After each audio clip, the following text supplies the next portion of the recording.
Compose yourself.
Please place your personal belongings.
To the test.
Interested in fitness martial arts? War dance commemorative items. Collector's model.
Take a look. This is pure genius in action.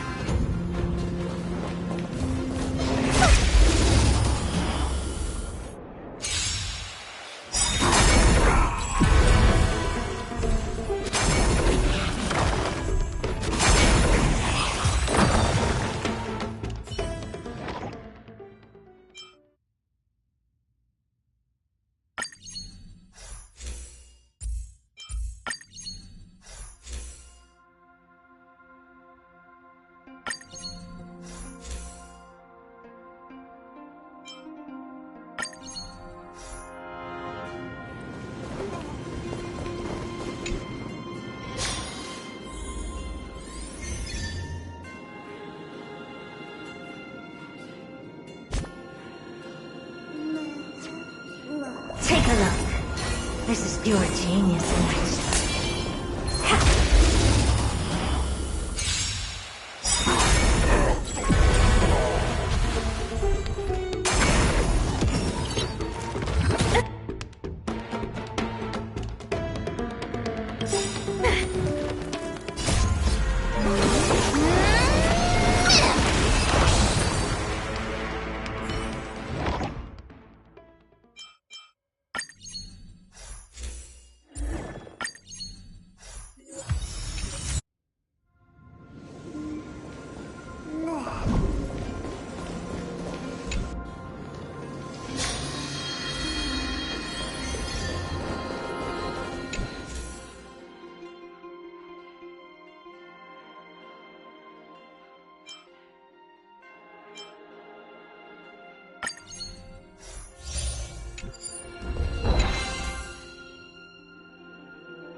Take it and amuse yourself.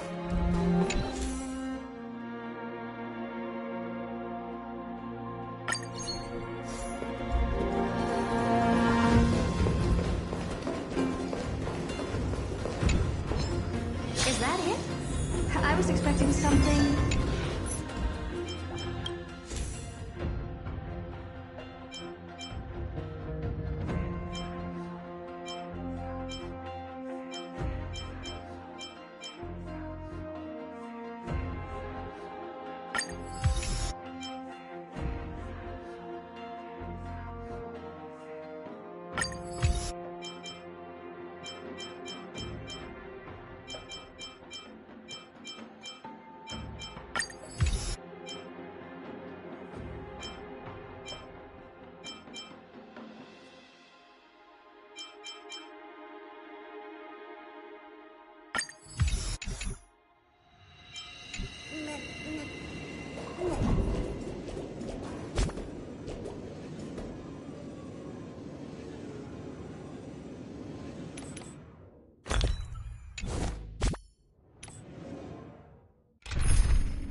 This is pure genius. Does that hurt?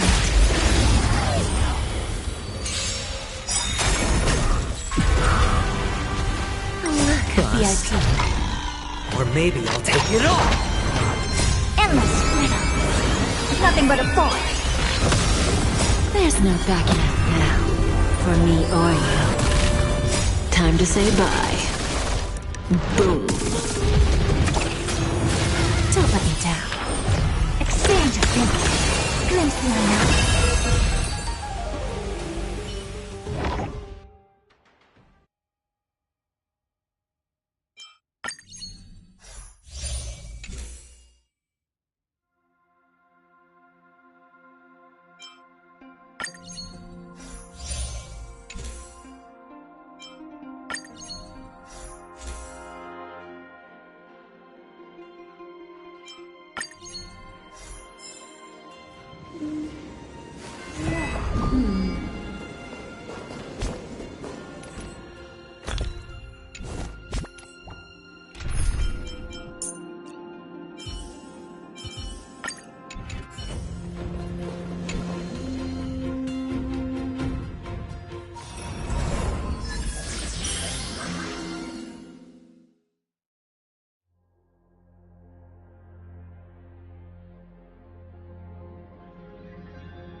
Take a look.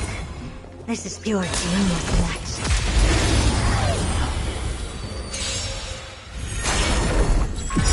Lose some, win some. I always deliver.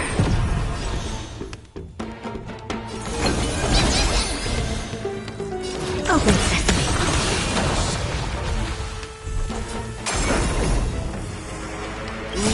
There's no backing out now. For me or you.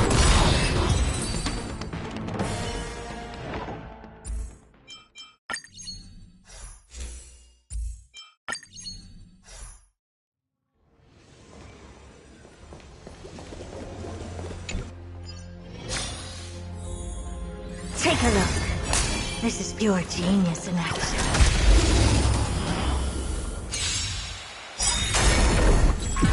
Give an inch and they'll take a mile. Don't let me down.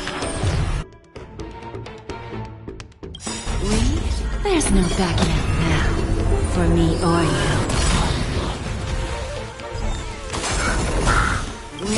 There's no backing out now. For me or you.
got is leagues beyond.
Take a look. This is pure genius in action.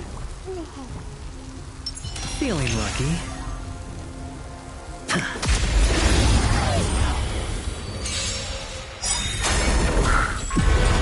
Look, a VIP.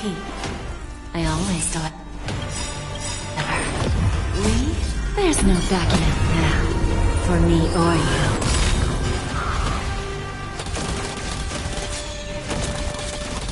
Curiosity. Endless riddle. Nothing but a force. There's no backing out now. For me or you. Bust. Or maybe I'll take it all. Expand your thinking. Glimpse beyond.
Sometimes it's nice to slow down a bit. Let's see. All together!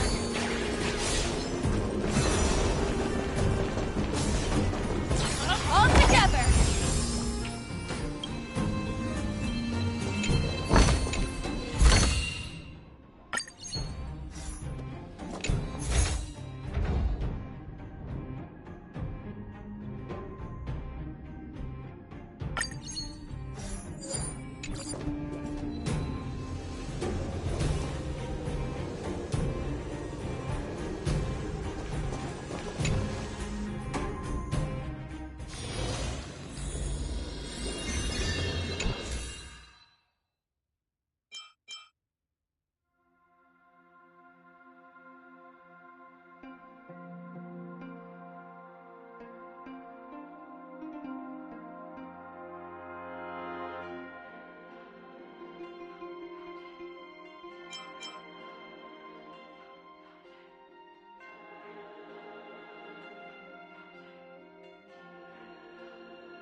Feeling lucky.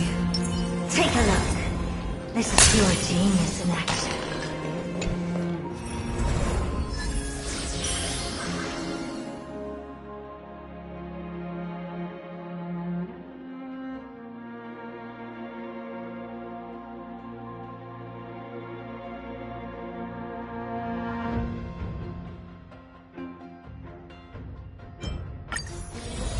Is that it? I was expecting something bigger.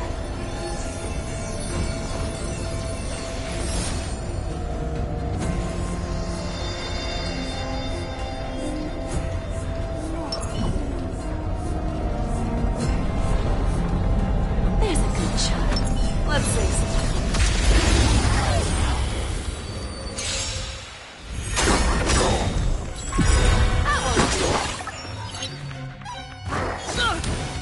Look, a VIP. Don't let me down. Bust.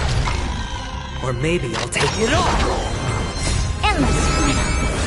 Nothing but a force. There's no backing out now. For me or you. Forever triumphant! Victory is inevitable! Forever triumphant! Victory is inevitable! Stand to think. Watch it crumble.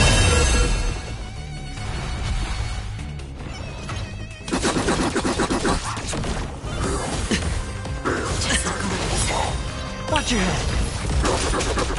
Endless freedom. Nothing but a force. Selfishly miserable. Endless freedom. Nothing but a force. Open sesame. Glimpse the unknown. The fearless knows not fear! Forever triumphant! Victory is inevitable!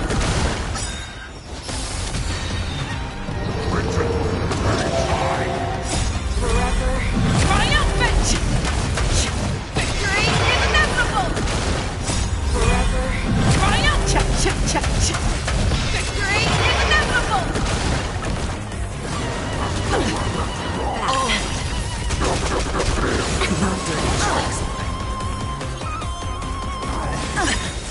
Watch your head.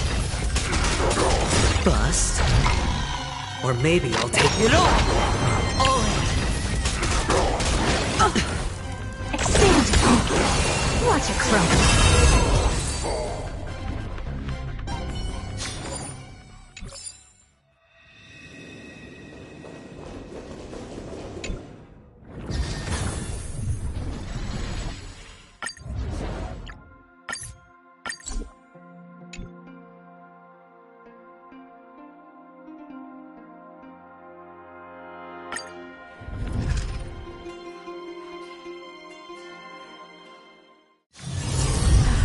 Need something?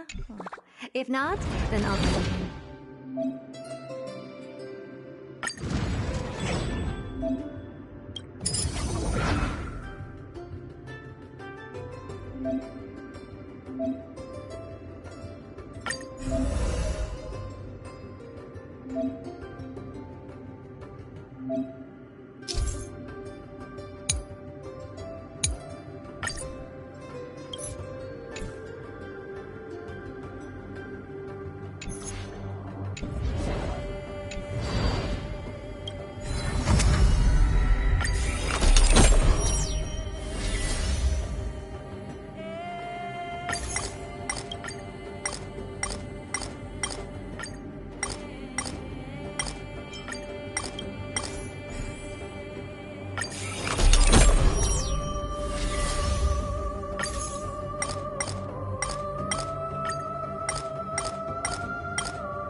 Finally, a rare break.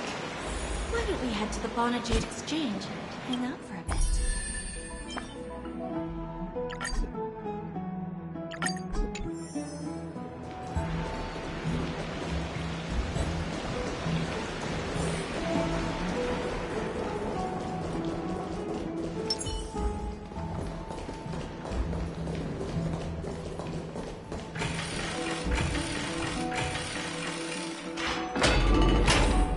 children left unattended by their parents? That's not safe. You shouldn't run around in here, kids. Hey, it's the Crown Prince! Are you also here for a bath? I want to hear stories about princes on the battlefield.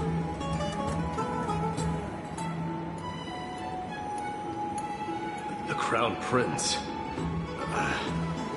Are you Kremnoans? Yeah, we are! The grown-ups said we used to live next to the arena. Well, next to the parts next to it anyway. My dad is a centurion with the Hydra Lancers, and my mom is the bravest warrior in the God Shield Brigade. We used to get tons of silver coins from Mr. Crateros. My parents are serving in the Holy City garrison now. As warriors of Kremnos, they're braver than any Achaemen.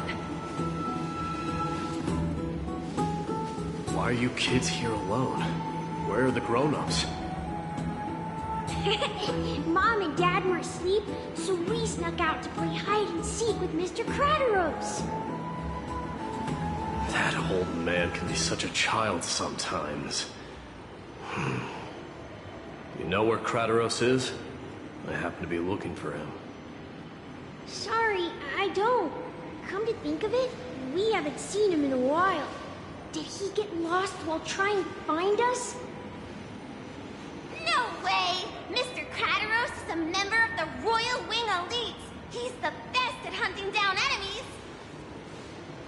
He was counting near Verax Leo when we went to hide. I thought about taking a peek, but who knows if it might be a trap he set. It was prudent of you to be cautious. So, which Verax Leo was he with? It's, just take a few turns after you go out from here. It's close to the backs. Alright, I'll go look for it. You should consider the game over and head home for now. Don't play around the hot baths again. Wait, Your Highness! Is there something else? I heard you retrieved Nicodor's core flame. Does that mean we get to go back home soon? Have you ever been to Castrum Kremnos? We were all born in the Holy City, and are living lives no different from the Achaemens. Everything you know about our people comes only from the tales of others. You've never even witnessed the blade in the sky with your own eyes. How, then, is a city you've never seen your home? Because this place is definitely not home. Mom and Dad told me that the children of Kremnos are born to wield swords and fight on the battlefield. They also said that the Kremnoan detachment led by the Crown Prince is the bravest army across all of Emphorius. No one can defeat them. The kids in the Holy City don't play with us. The moment they find out that our parents are Kremnoans, they shun us. We don't care. We all know that the Crown Prince will take us home one day.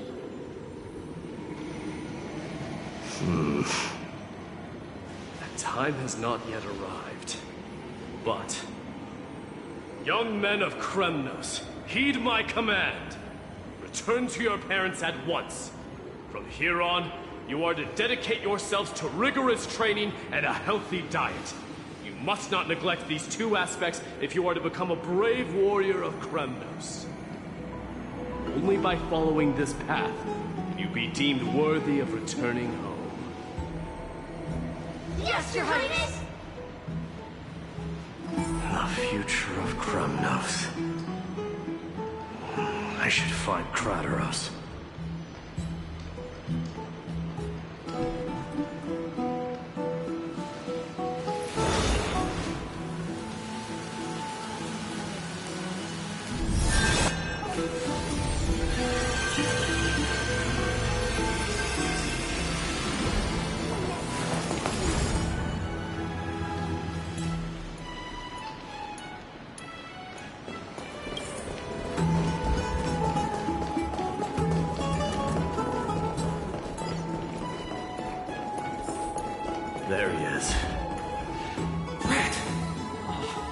as the Crown Prince of Castrum Kremnos. Get a grip. We're here by order of the Council of Elders. Even the Chrysos heirs have to think twice before doing anything to us. Out of my way, lackeys of the Council. The Civil Guard of Akama is on official duty. Please keep out of this area. Calm down, my lord. Play nice. Don't make me repeat myself. I'll allow you to pass this time. Just this once. So, you think yourself knowledgeable? Then here is a question for you. Do you know how Chrysius Leo in Castrum Kremnos came to be mounted on the wall? I don't know, my lord. How did it come to be? Let me enlighten you. A long time ago, the founder of Castrum Kremnos led a group of warriors to hunt down a lion on the outskirts of the city of Tritos. That vicious beast had been a menace for years, and the bones in its den were stacked even higher than the peaks around Akama. But do you know what happened? Nary a moment had passed after the beast's head peeked out of its den, when the Kremnoan warriors surged forward and brought it down within the blink of an eye, shattering its knees with a single strike. And then... why are you red-faced already? We haven't even gotten to the best part yet. It's your storytelling, my lord. You're weaving such a captivating tale that it got my blood pumping. Please, go on. Well, if it isn't Lord Mighty, it's been a while. Oh, what in Akama is happening? To what do I owe the pleasure, son of Gorgo? Kratos. My esteemed teacher. Let's talk somewhere else, Mighty Moose. I'm tired of speaking with this silly lion. What about the Council's informants? Those two hyenas are nothing but scavengers of rotten meat. They couldn't bite even if they tried. They can follow us if they want to. Let's go.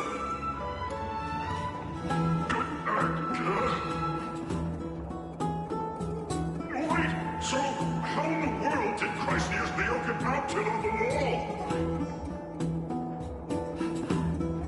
Keep up with us, you hyena. Oh, sorry. I meant officers. Hey, old man, how dare you? Calm down. Calm down.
behind now. Unless you want to upset our friends here. Don't you dare try any tricks with us. We're almost there.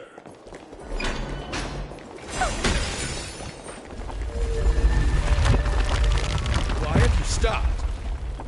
This is a nice spot for a private. Shall we, sir? Let's do it. What are you up to? Someone? So, I came to discuss... Interesting. Those rumors are not entirely groundless. In other words, you did entertain the thought of giving up the throne of Kremnos and forsaking your people. The divine power is not equivalent to the throne. The path of strife is also not our people's only way.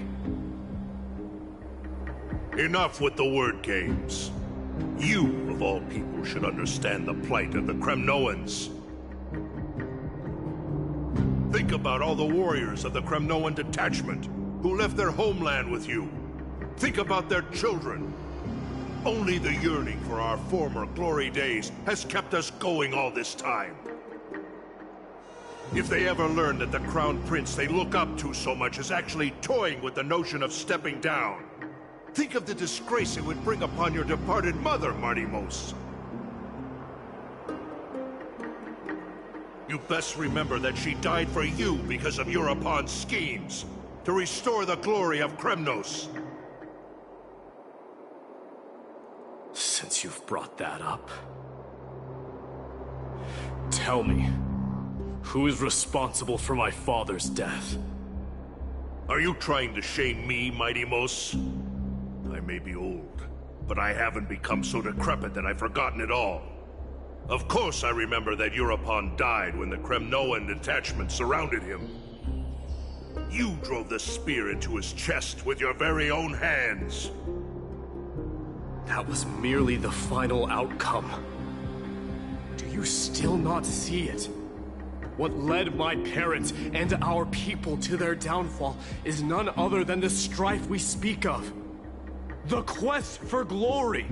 The tenet of valorous death before glorious return.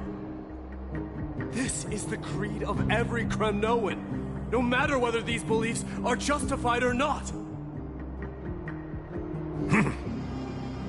Don't be ridiculous. The only thing that could slay a king is a spear. Even an infant knows that much. I swore to your mother that I would guard your crown with my life. I never foresaw that the son of Gorgo himself would be the first to turn his back on the Kremnoan spirit. Gorgo.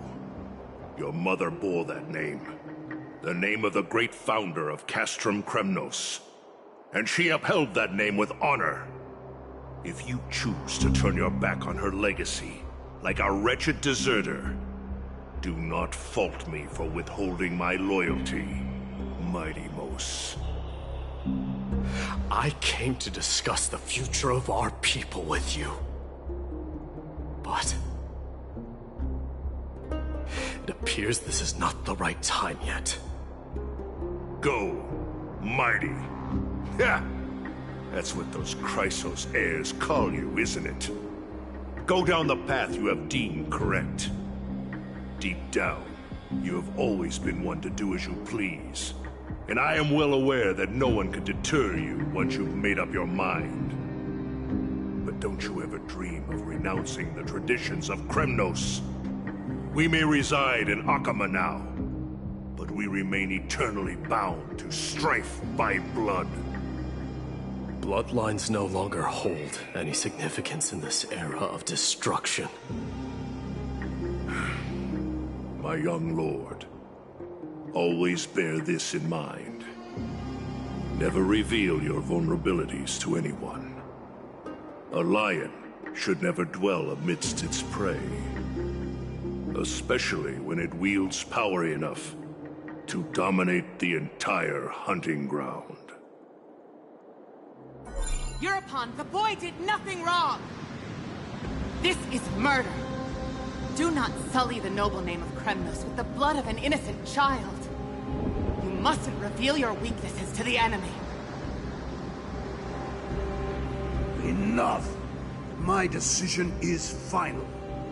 We must use this child's life to preserve the soul of the great Nikador. We must save Castrum Kremnos. Don't be absurd! Those tiny hands lack the strength to even lift a spear. Do you truly believe him a threat to Castrum Kremnos? You'll be ending the bloodline of Kremnos if you do this. Our millennia-old glory will become nothing more than a joke. Have you forgotten that we Kremnoans place no value in bloodlines? It is through pure bloodshed and slaughter that the kings of Kremnos have ascended to the throne. As for our millennia-old glory, it has always been a joke in my eyes. Glorify it all you want, but it will not alter the nature of slaughter. Those who revel in it are but murderers. They are no more noble than the most monstrous beasts in Amphorius. Ah, enough with your words! Among all the kings of Kremnos, which one did not inherit the crown only after plucking it from the lifeless body of his father? But listen to yourself now. Do you truly believe you can cleanse the blood from your hands through mere words alone? Nay, quite the contrary. I will end this cycle of bloodshed. Starting with this child.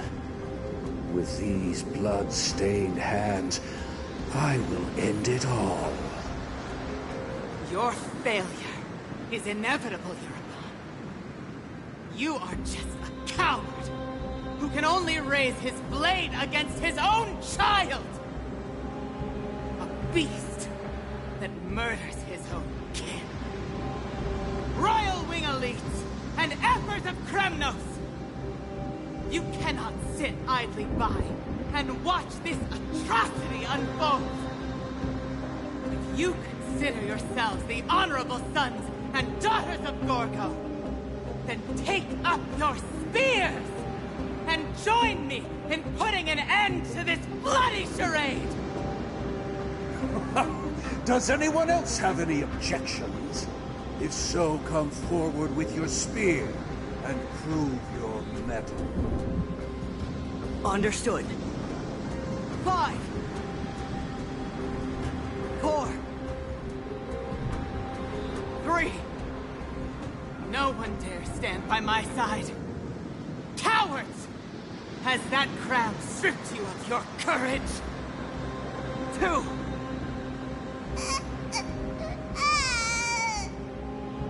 1. It appears there are no objections. Then, in accordance with the Kremnoan Council's principle of tacit consent, the decision is final.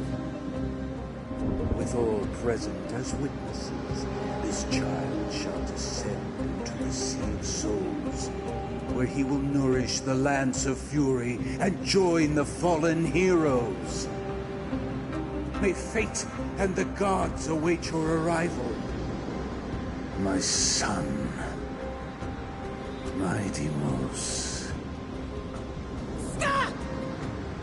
If you have more to say, then speak. On account of the life we have shared together, I grant you this one final chance. With the Blade of Fury above us and the Council bearing witness, I, Gorgo, hereby move to challenge the crown in accordance with the laws of Kremnos. O unworthy king, in the name of the Council of Elders, I demand that you duel me! Very well. We shall see who the Kremnoan blade strikes down. My Deimos, my son. They all tell me to forget. But how could I ever? the son of Gorgo, will be crowned in blood.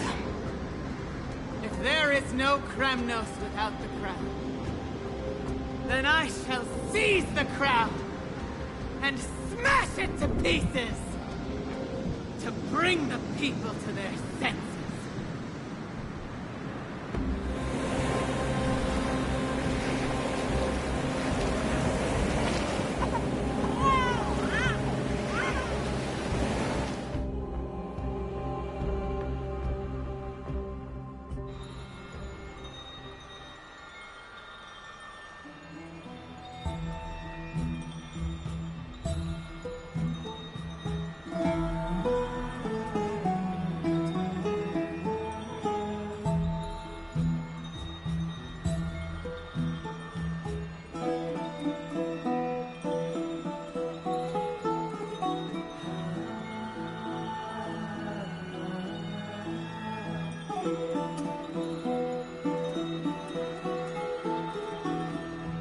Mister, you're awake.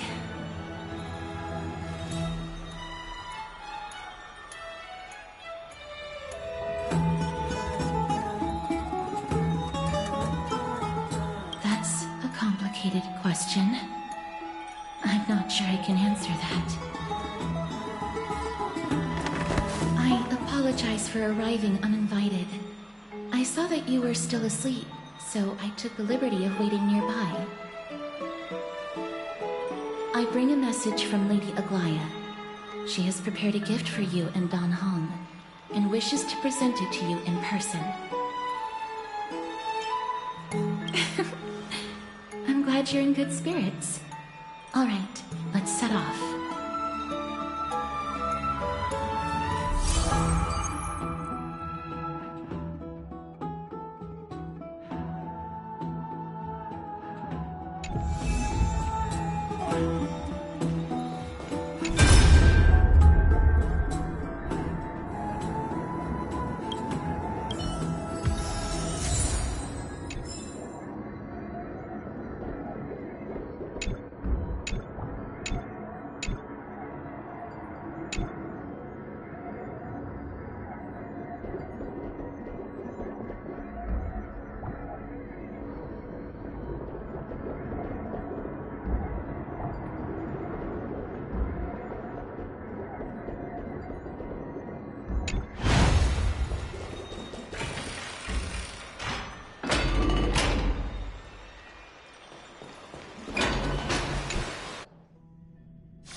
Need something?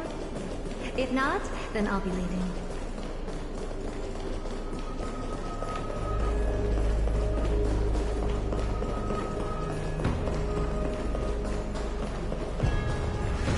The taste of celestial ambrosia.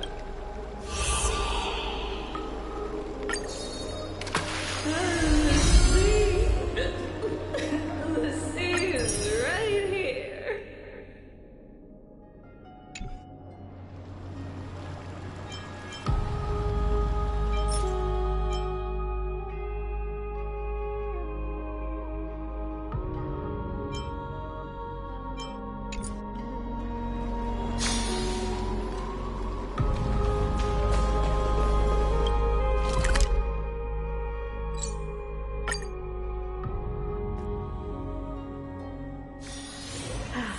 Need something? The bats are bustling. Now that Nikador has fallen, the soldiers in the city can finally catch a break.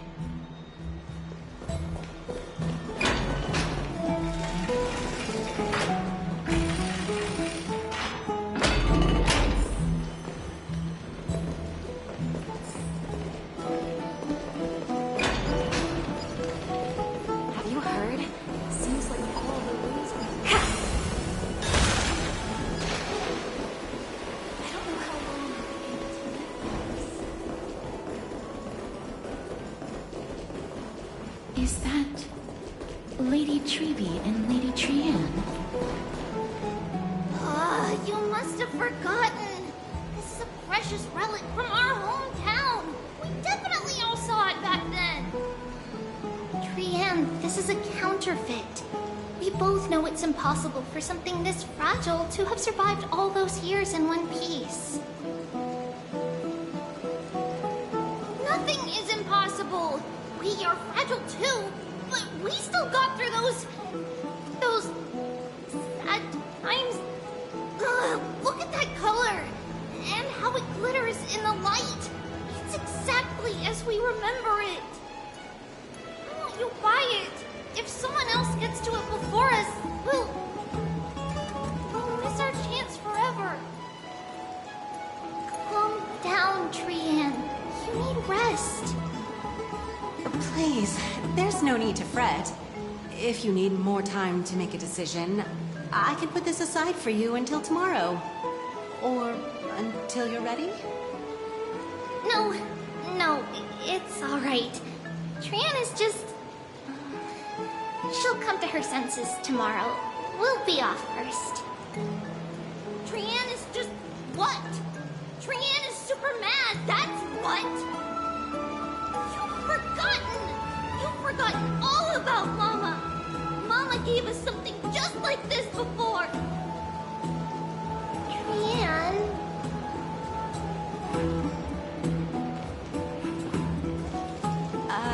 See you tomorrow? I hope you two patch things up soon. See you tomorrow. May the winds of fortune bless you.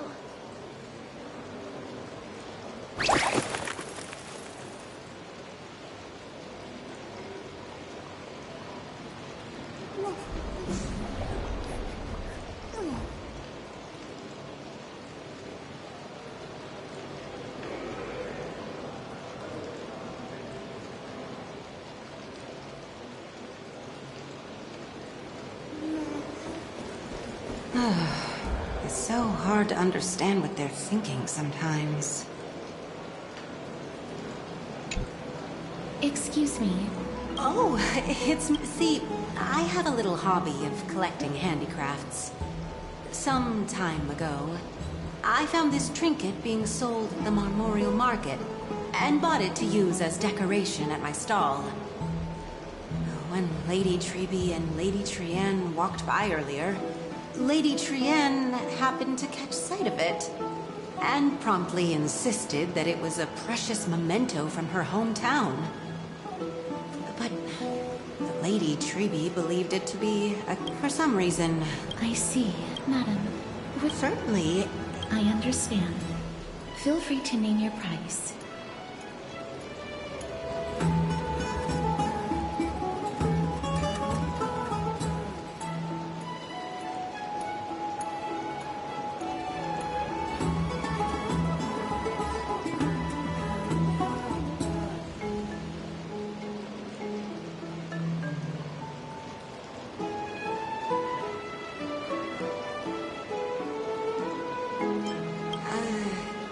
Much appreciated. We're lucky that she has the authenticity of I've long wished. Still, all right. Back to business after that little detour. Let's keep moving. Don't stray far now. We've already kept Lady Aglaya waiting long enough.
It seems your friend arrived before us. Welcome, Cass. And you as well, trailblazer from beyond the sky.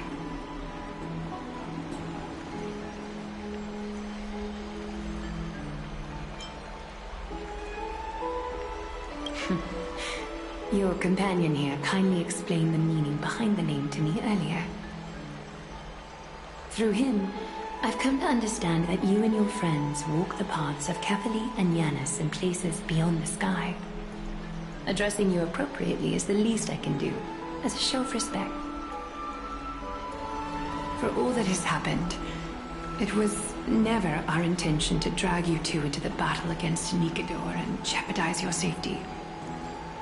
To express our gratitude for your kind, trailblazing endeavors, we would like to present you with the highest honor of Akima. This is the dew of divine blood, brewed from crops nourished by the blood of the Titans. It is said that only 12 bottles existed. The last 3 bottles are now being kept in the treasure vault of Akima. Back in the days of prosperity, cities fortunate enough to acquire it regarded it as one of the greatest treasures ever. Unsealing it during a ceremony held in honor of 2 cities' diplomatic ties was the highest form of respect one could show the other. And now, in keeping with tradition, Akima dedicates this drink to our esteemed guests from beyond the sky in appreciation of what you have done for us.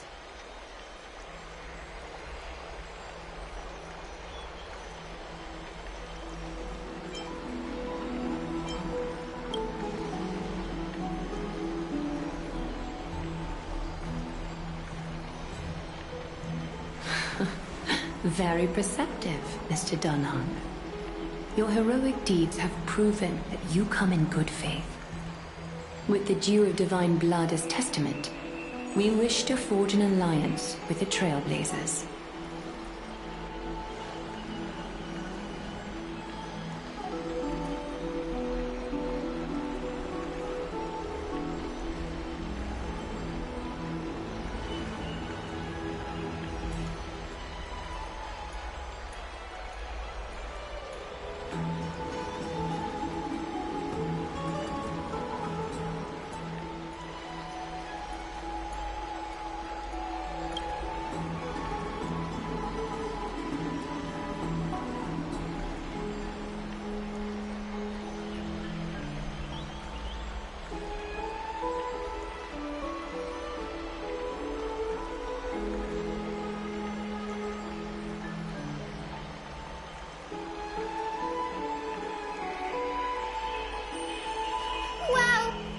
Danny have sharp eyes indeed.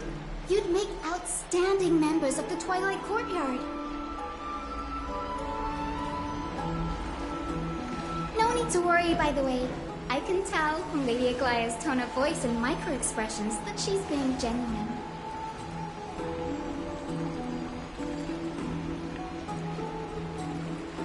Not only are you guests from beyond the sky, but you've also done so much for Akima. You're practically heroes to us all.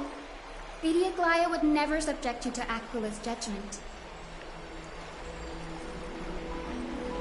Hyacinth, thank you for taking care of the wounded over the past few days. Oh, it's no trouble at all. The patients are very cooperative when we attend to them. I'm just thrilled to see them all going home healthy again.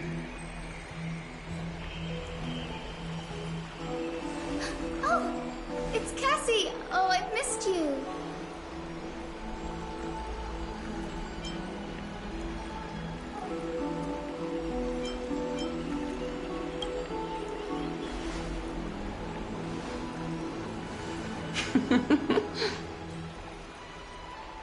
Miss! You can't say that. Lady Aglaya should always be Lady Aglaya.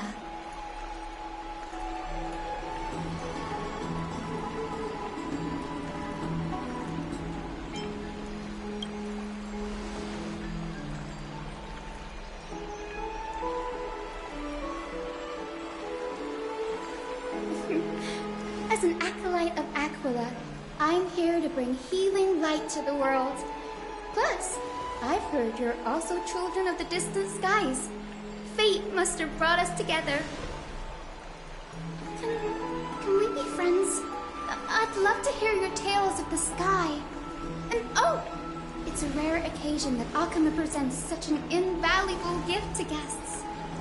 Lady Aglaya, may I have the honor of tasting it too? Of course you may. Esteemed guests of Akama, please believe me when I say that this gift carries no hidden agendas. As for the matter of the Alliance, you need not give me an answer here and now.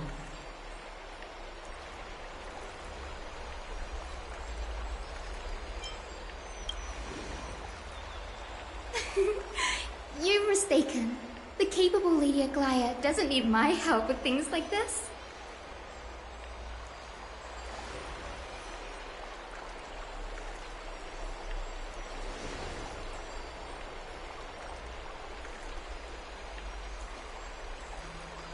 Oh, yay!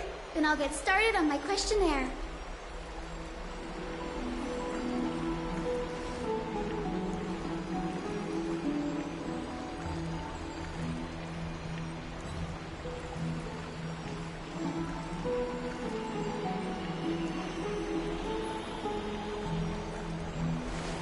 Allow me to do the honors. This young lady is Hyacinth, assistant lecturer of the new sporists at the Grove of Epiphany and head nurse at the medical institution known as the Twilight Courtyard. Many of the Chrysos heirs suffered injuries during Nikador's attack on Akama, so the Grove sent Lady Hyacinth to treat the wounded in Akama.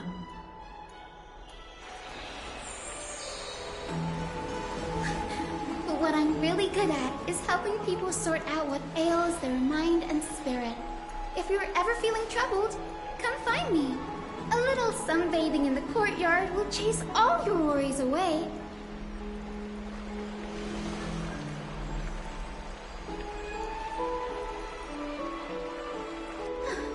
Well, it looks like everything's sorted out now. The patients have also all recovered. I think it's time for me to head back, Lady Aglaya.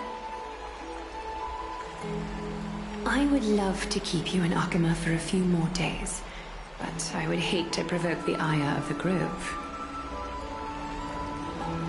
As it happens, Akama intends to send a messenger to the Grove for updates about the research on the Black Tide. We also want to communicate our desire to discuss the retrieval of Circe's core flame at the earliest convenience. That sounds pretty serious. Lady Aglaya, you can't be asking me to...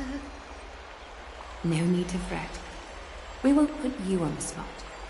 Trianne will be going there as the diplomatic messenger of Akama, and Castros will be accompanying her. I happen to have a few questions for Professor Anaxa as well, regarding the missing Titan Thanatos.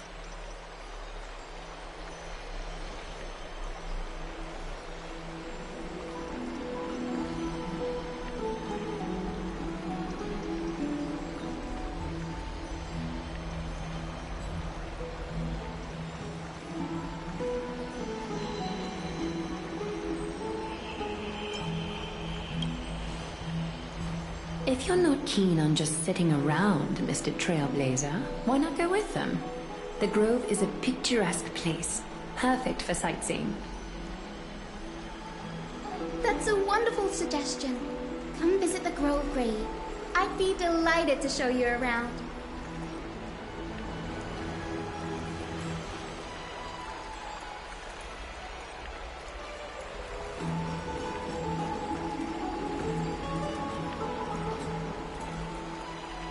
In that case, do bring this spindle along with you. This tool, called the Weft, is used to spin thread and has been passed down in my family through generations. Though it doesn't see much practical use nowadays, it's become a symbol of great significance. In this respect, it is the perfect token to represent my will. If you encounter trouble at the Grove, just take this out and show it to them. While you're in the grove, the golden thread of the weft can also render all things around you visible, regardless of whether they're corporeal or not, allowing you to see things as I would. Castras knows this too.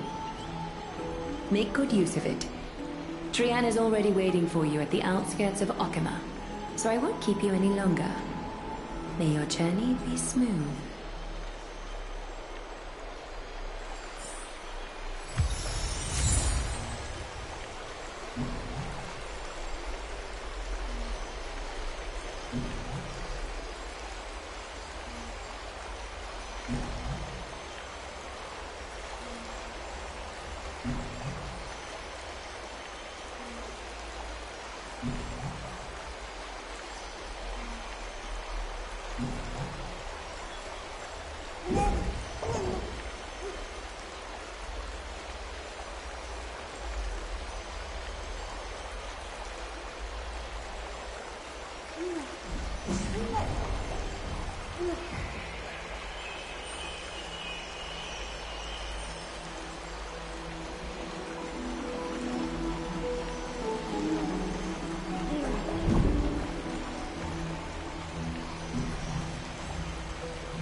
I'm glad to be in your company again, mister.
Oh, I came here with a colleague from the Twilight Courtyard.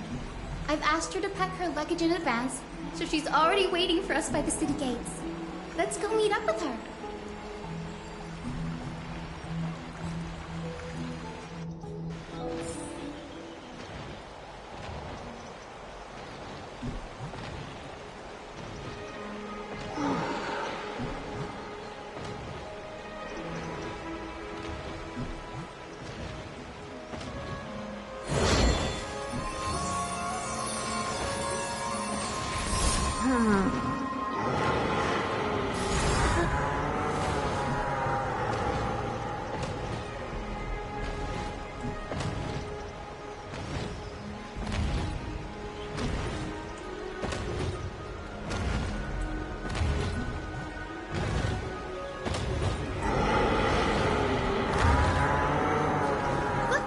There she is!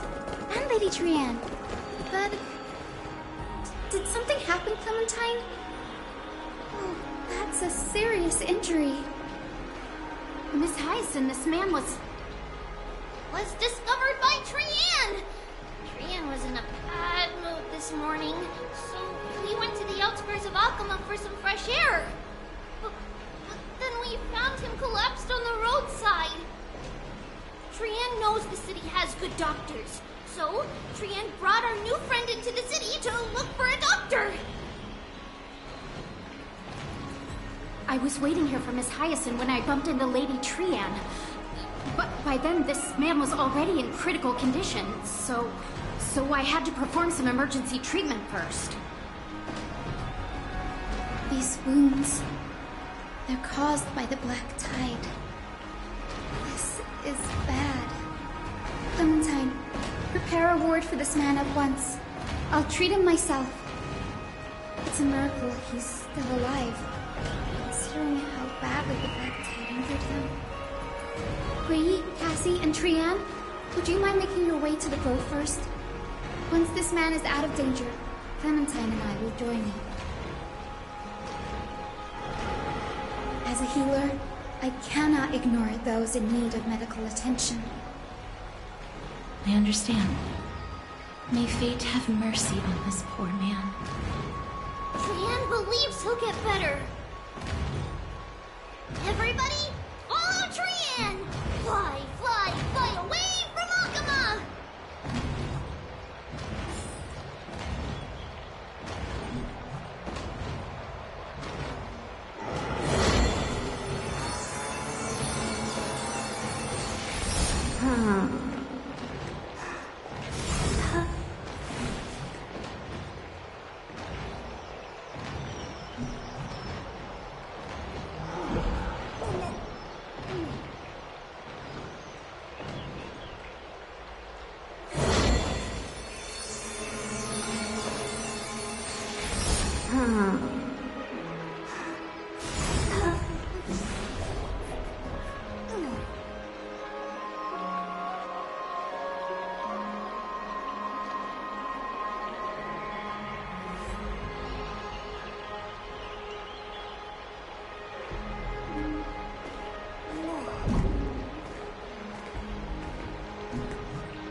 Little Cass, little Gray, I'm ready too. okie dokie.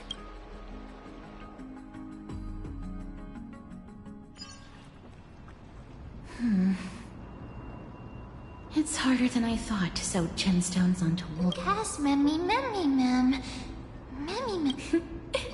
Mem wants to try sewing. Mem. It's hard not to like, After spending the last few days together,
Is everybody awake?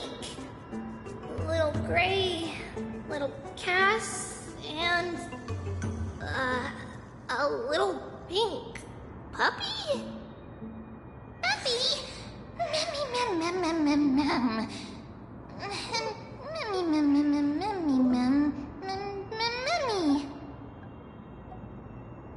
it's already action hour. Lady Trian, I hope you're well rested. You were talking in your sleep. Did you dream of many things? Sleep talking? What did Trian say? Something like, Mommy, doll with sword, let's fight together. We'll be brave. Ugh, it's so embarrassing. Please don't make fun of Trian. Of course not. Wasn't Lady Trian's mother also the Holy Maiden of Yanisopolis? Uh-huh. Mama was the strongest Holy Maiden in all of our history. She also gave us the prophecy of deliverance. And she had red hair that looked like a cute red mushroom. But Trian can't remember what Mama looked like anymore. Not even in the dream just now.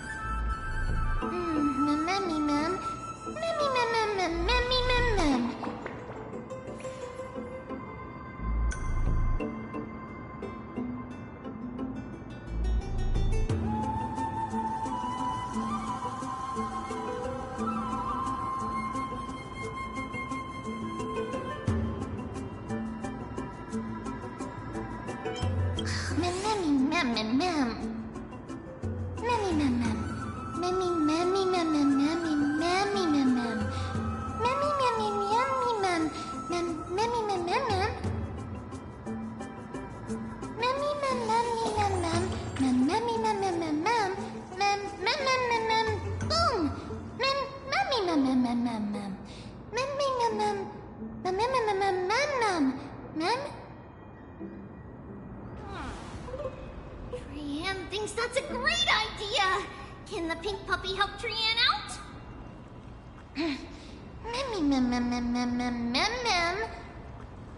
Yay!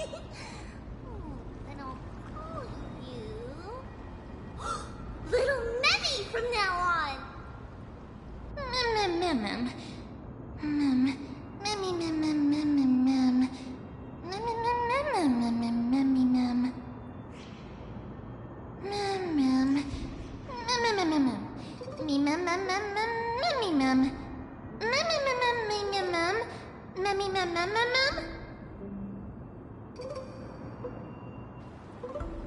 Okie dokie! Trian remembers that we need to help Aggie ask the big tree whether Cersei's would be willing to visit Alkema. If we follow this woven trail and keep going upward, we'll reach the grove in no time!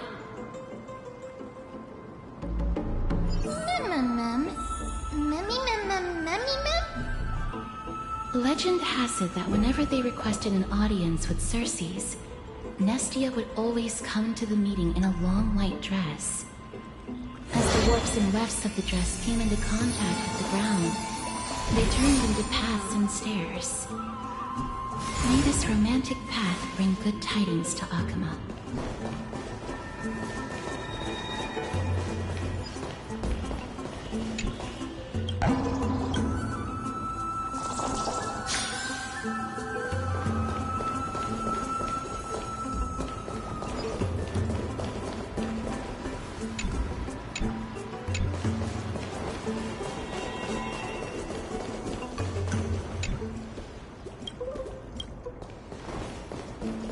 Look!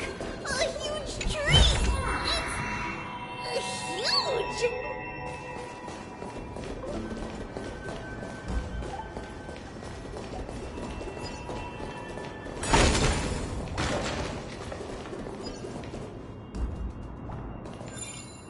Ma'am.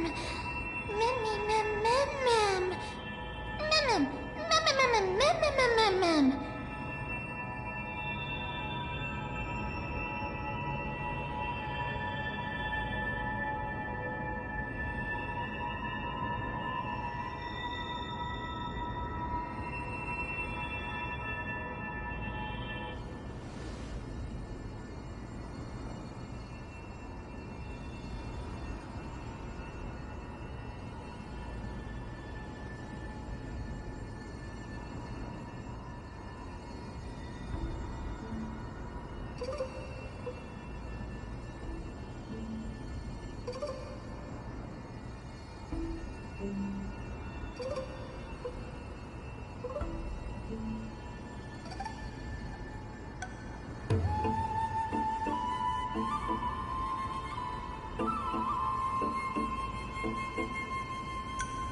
It's the Bough of Rif. A long time ago, Felicis, the first scholar, led the masses to build a garden and courtyard in the forest, naming the site the Grove of Epiphany. There, people sought mental clarity, knowledge, and enlightenment. Trian knows this. Everybody says that was how this big academy came to be.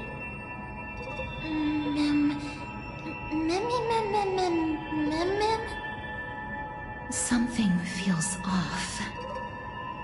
The Grove has always welcomed scholars. So too would Circe's give us her delicate leaves and extend her branches in greeting. Yet, it seems both the Grove's messengers and the Titan are indifferent to our arrival. That doesn't seem like... Maybe everybody's still... This place is too quiet. What in the world is going on? Oh! Trian found it! Everybody, fly across to the other side!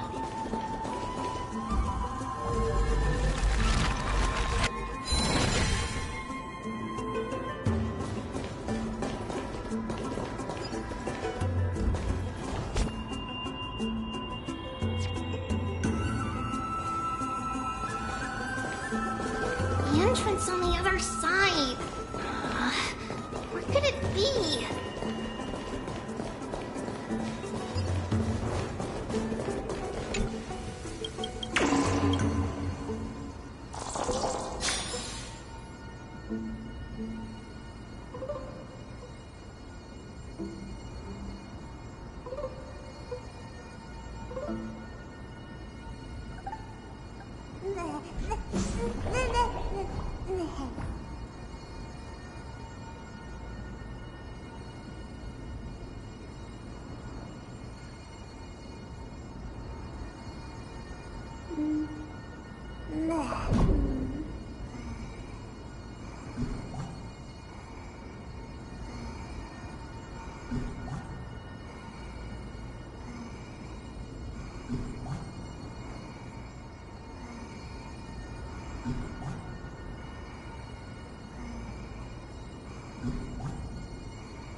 You would find it.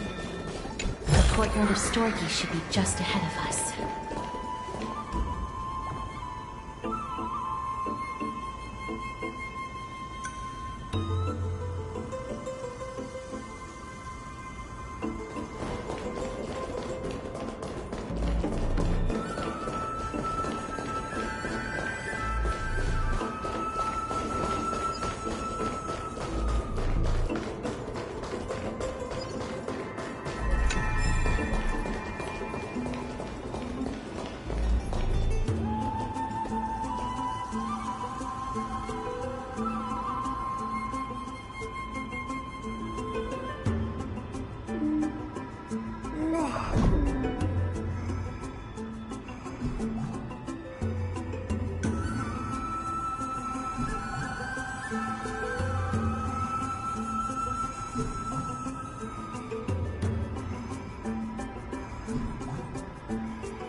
As I expected, something's not right here.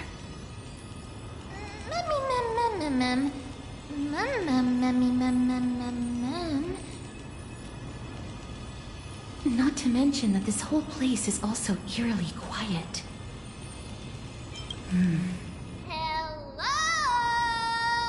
Is anyone there? Oh.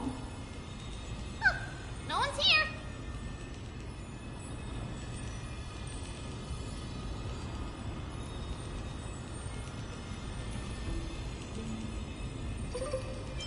I have an idea.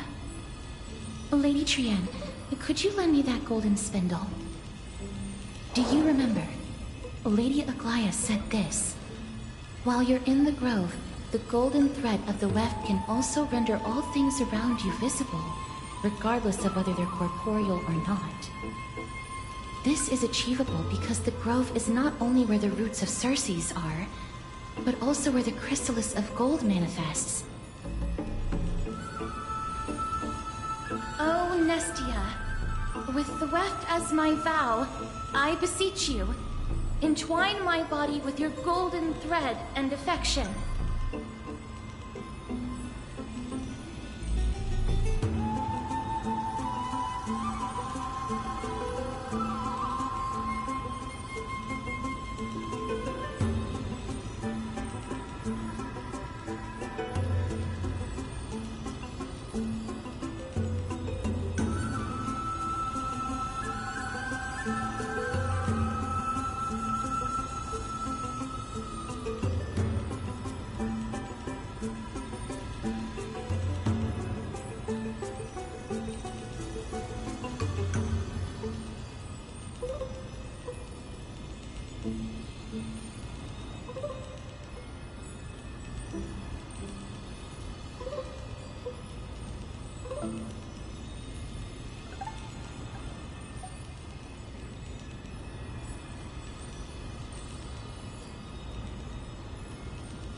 This is a proverb that was recorded in the handbook of Nestia's priests. If I'm not mistaken, we should be able to draw power out of this butterfly exuvia with the golden thread.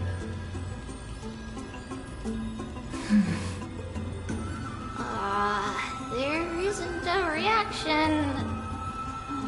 Did it not work? But that shouldn't be.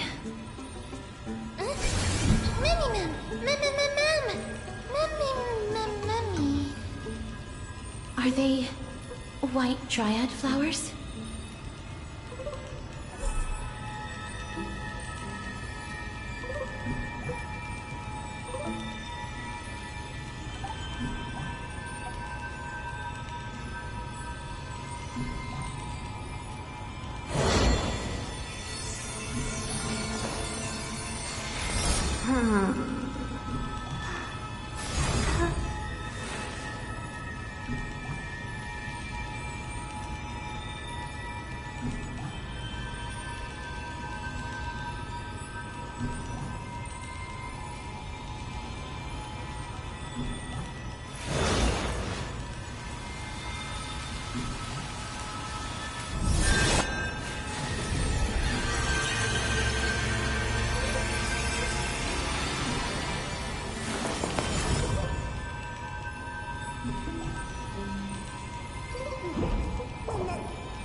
No, these aren't white dryads. These are shadows of dead white dryads. Dead, Mim? Shadow? Strictly speaking, these white dryads are still plants. They only gained sentience as a result of Circe's blessing of equality. But their sentience is minimal when compared to that of humans. These flowers have already died. What you see here are just faint afterimages of their souls. However, this also means that the golden thread has definitely connected with the Titan's presence. Without the golden thread's outlines, we would not have been able to see them at all. What happened to them? Why are there only tiny shadows of them left? Mem, can you read their memories? Let me try.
I have a bad feeling about this.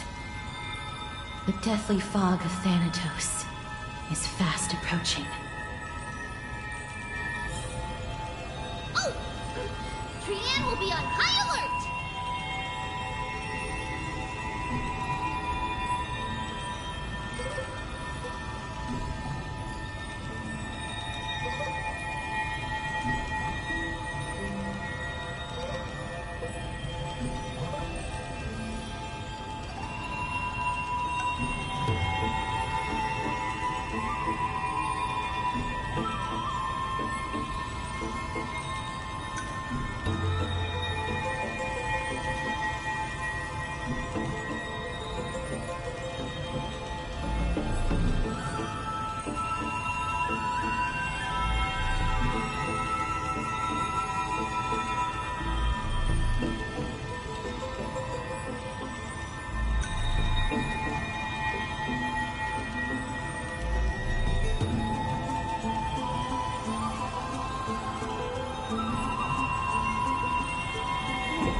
More and more intense.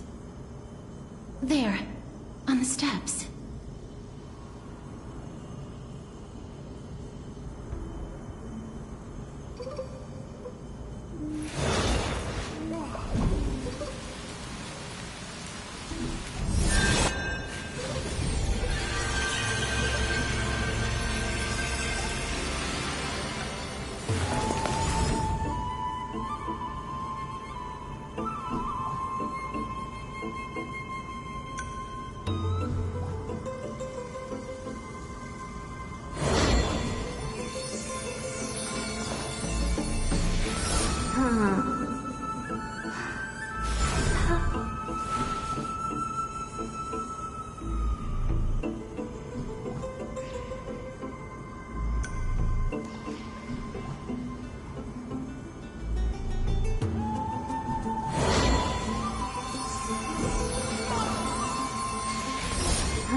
This looks really...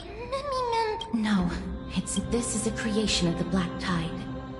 Such creatures are formed when living beings are corrupted and turned into deformed hollow husks of their former selves. Everybody, stay alert. Regardless of what has happened to the Grove, the fact that we're seeing the remains of a Black Tide creation here definitely doesn't bode well. Should we inform Aggie about this?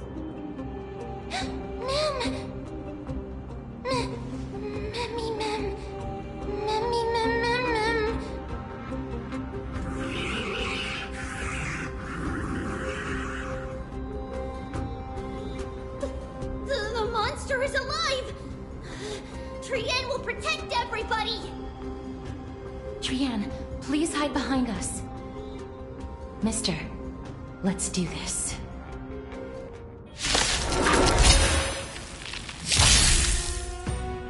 As expected, the words Black, Sword, and Flow. They're talking about the Black Tide. How dirty tricks.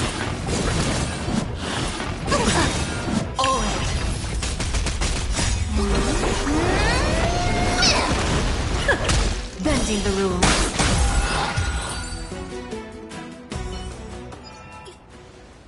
You defeated it! Little Gray, little Cass, you're so strong!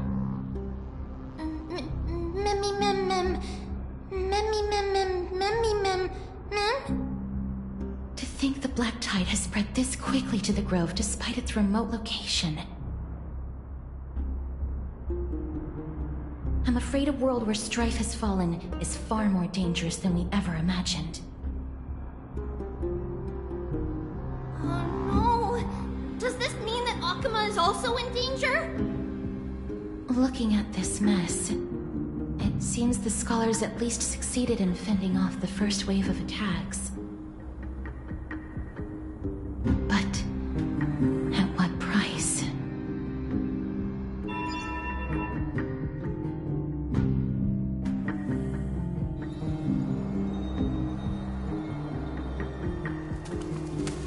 Lady Aglaya, after a few days of surgeries, both major and minor, we were able to save the life of that patient found on the outskirts of Akuma. Thank you again, Hyacinth, for your hard work. The scarring of his organs was especially severe, a result of the Black Tide's corruption. It's a miracle he's even survived. I can't say for sure when he'll regain consciousness. Don't stress yourself out over this. You've already done everything in your power to save him. There's no need to hurry to the Grove either. You deserve a good rest now. Tribi, I have some things to tell you as well. There's something strange about where that patient came from.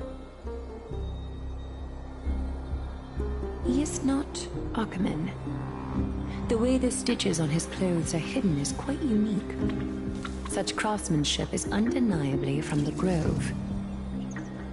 The Grove? You mean... Now that I think about it, Castras and the rest should have arrived at the Grove by now. Trianne just got in contact. The Black Tide has invaded the Grove. We haven't detected any survivors, even with the help of the Golden Thread. What should we do, Aggie? The Black Tide is posing an even greater risk to us now. I did not expect the Grove to be the first to be impacted, though. Can they tell where the core flame is right now? We see it. The core flame is still there, but... But... what? But they can't see for sure whether the Titan has also been corrupted by the Black Tide. Please let them know that for now, the most pressing task is to identify the core flame and transfer it to a safe place as quickly as possible. We must also search for survivors and find out exactly what happened to the Grove. Oh, and find Anaxa. Unless something went terribly wrong, he should still be alive. They've set off. Please, stay safe, everyone. I pray for their safety too. Aggie, how do you know that Anaxa is still alive? I know that man all too well. If that blasphemous performer knew that he was not long for this world, he would most certainly try to seize the core flame and drag the Titan down with him. Is this a joke as well? No, I'm being serious this time. We're facing threats from both within and without Akima. The merciless carnage may have ceased, but Akima's nemesis continues to sharpen their blades even now. They may have even prepared the gallows from which to hang us already. You mean... Even if the divine authority of strife is as yet unclaimed, the Black Tide is advancing more rapidly than I expected. I fear this tragedy is more than a mere natural disaster. Alas, it's too late. The Council will likely take this opportunity to do something... I will try to keep this under wraps for now. But you must also take care and be prepared for anything that may happen. All right. Should I inform Hyacinth about this? Not for now. She must be exhausted after performing surgeries non-stop for so many days. I don't want to overwhelm her with this bad news.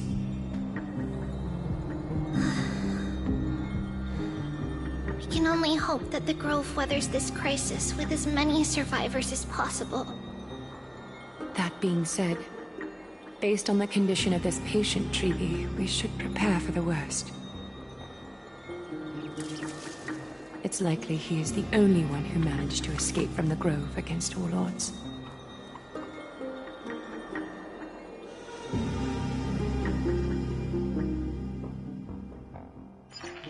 Everything will be fine. The people at the Grove are really smart. They'll definitely be able to chase away the Black Tide.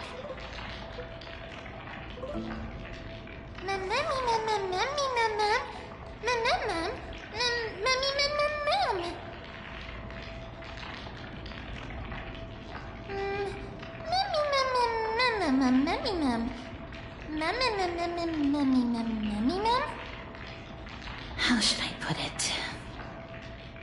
Lady Aglaya doesn't trust Anaxa at all, I'm afraid.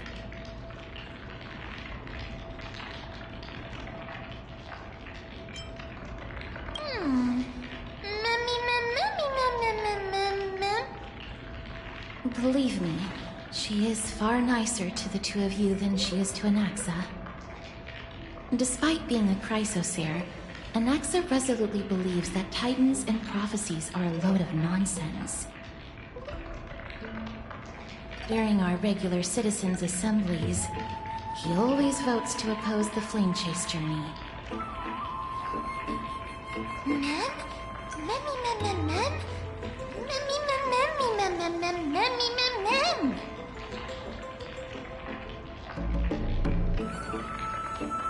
Trian knows the answer to that. Everybody says that Circes, who symbolizes reason, is the most tolerant of novel ideas. Apart from Kefali, they're the Titan who treats us the best. Mem, mem, memmy mem mem mem memmy mem mem mem memmy mem mem memmy mem. Yes, that is how we formed an agreement with these Titans who bear no harm toward humanity. If they agree to support us on our flame chase journey, we will wait till the final moments of the journey to restore their core flames. With the exception of Oryx, that is, they didn't lend us their power willingly. Memmy mem memmy mem mem memmy mem mem memmy mem memmy mem mem mem memmy mem mem mem memmy mem. That is true. It's also fortunate that these gods weren't corrupted by the Black Tide and did not descend into madness. Trian believes Circes will be alright.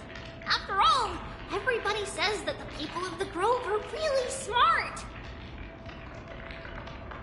So, Little Gray and Little Cass, just leave the task of finding Anaxa and everyone else to Trian. It's easy for Trian to look for people because we can fly. Good idea. In that case, please bring the weft along with you, Lady Trian. The golden thread will be much more effective from up above. Please promise us that you'll take care of yourself. Okie doke. If Trian gets in trouble, we'll look for all of you. In return, if you get in trouble, remember to call for Trian, okay? We'll come right over and open the gate for you. That's the other thing I wish to mention. Do not open the gate unless you have no other choice, Lady Trian. Your body is not in good shape at the moment. Okay. We will keep that in mind. Trian was just trying to help. Of course, we know that. After all, Lady Trian is a demigod, the most powerful among all of us here. Remember all those brave heroes in the tales you've heard. They would only save their strength until the very last moment. That way, they could ensure that nothing went wrong with their plans. Isn't that right?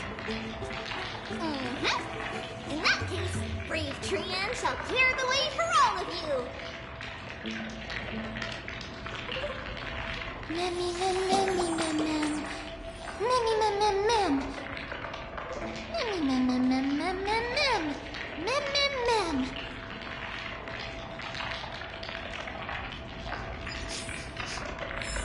Memmy mem mem mem. So many monsters. Memmy mem mem mem mem. Memmy mem.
I can't open it. It was probably sealed in order to ward off the black tide.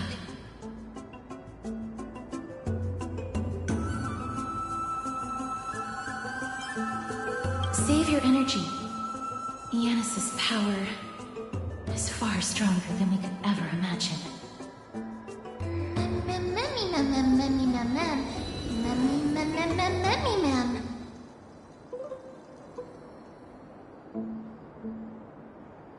Are you serious? Just a mere door, and your first instinct is to call on the gods? Before you try unlocking the door, perhaps you should first find a way to clear the fog that clouds your vision.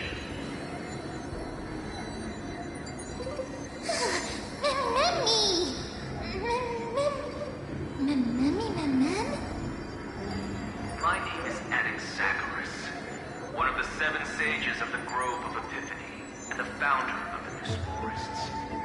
Before we go any further, rule number 1. Do not call me Alexa.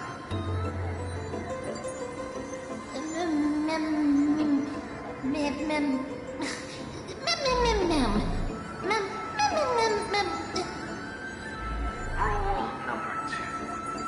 Never interrupt me. Silence is golden.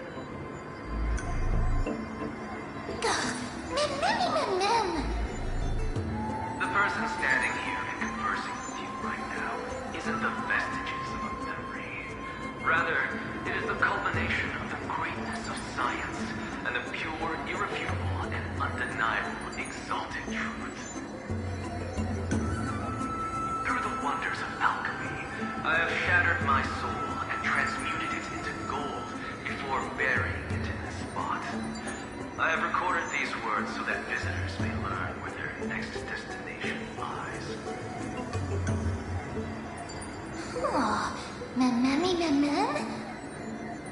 Nothing is impossible. Having said that, alchemy is not omnipotent. Each time you hear from me, an equivalent part of my soul is being consumed as the price. In other words, this voice isn't created out of thin air.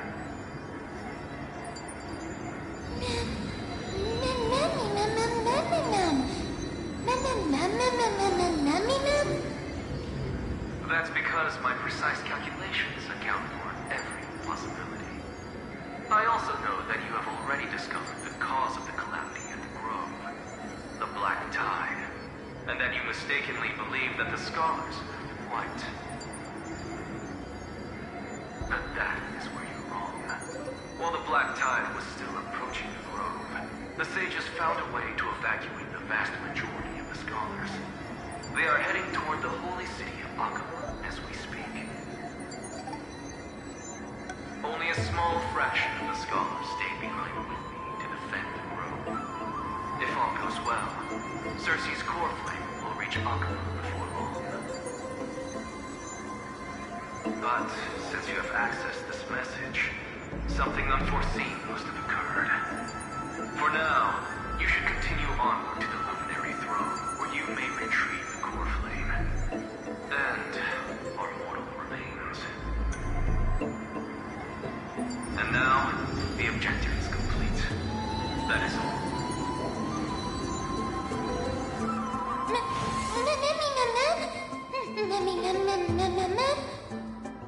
Mister, judging from your reaction, you must have found a useful memory.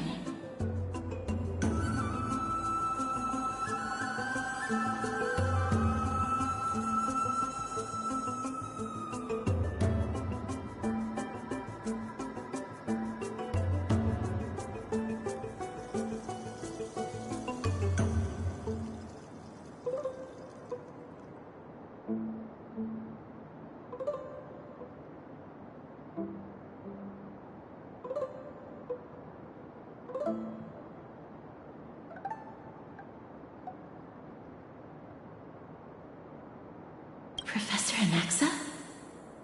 That's a lot to digest at once. I'm sorry. Please give me some time.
don't have to take that too seriously.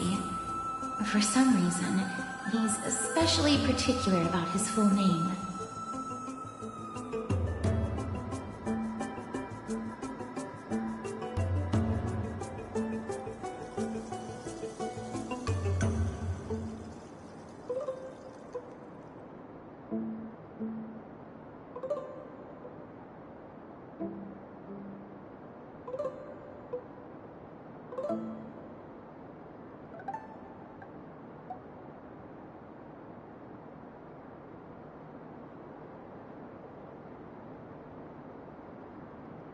Professor Anaxa theorizes that all beings originate from the same source and have a similar composition, which in this case refers to the soul.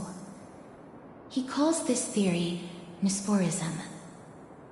It is an extremely complicated theory. You should get him to explain it himself if you're interested. Provided that he is still alive.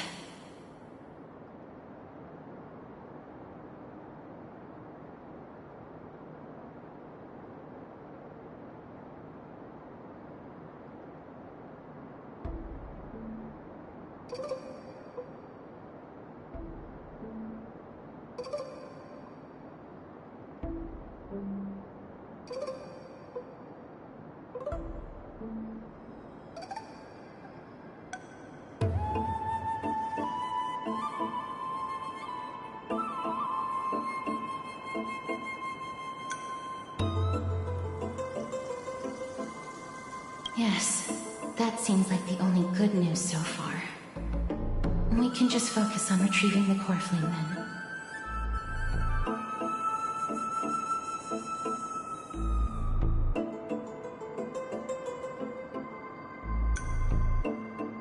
I do not wish to consider this possibility.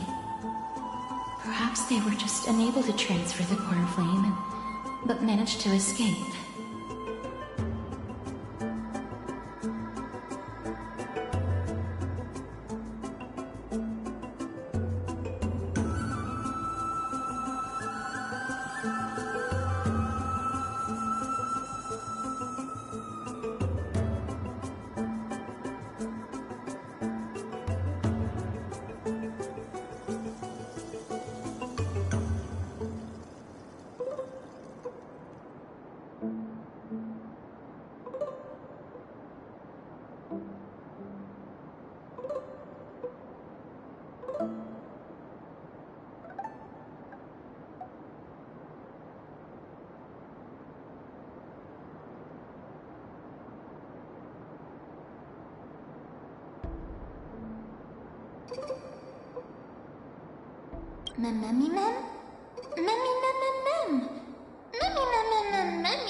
It is located at the top of the giant tree and is where Circe's core flame is kept.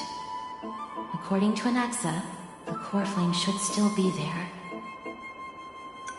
But making our way there won't be as simple as the professor made it sound.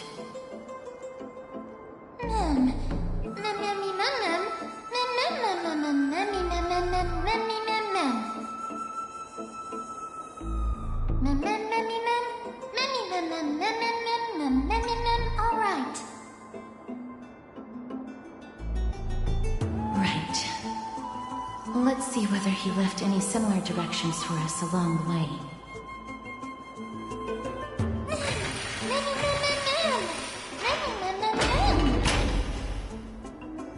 Alchemy is truly incredible.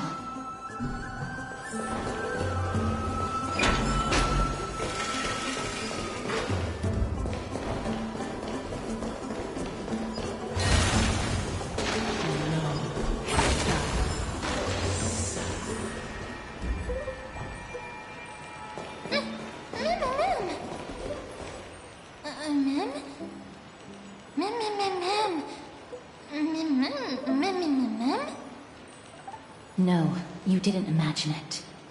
I heard it as well. I'm afraid that someone's probably nearby, as we are unable to ascertain whether they are friend or foe. We better remain cautious. So sweet.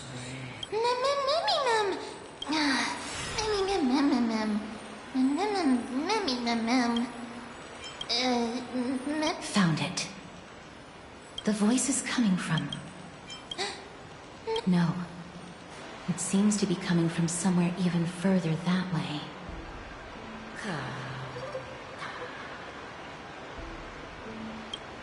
Let's go check it out.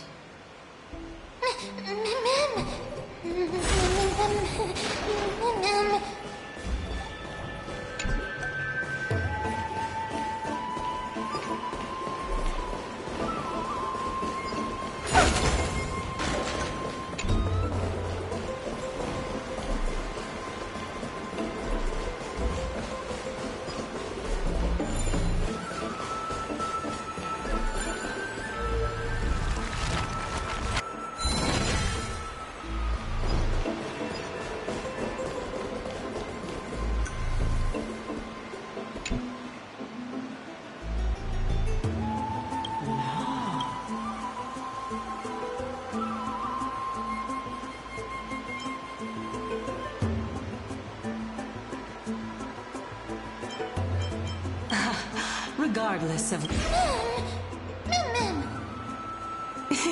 Such a lively little bunny. You even smell a little familiar.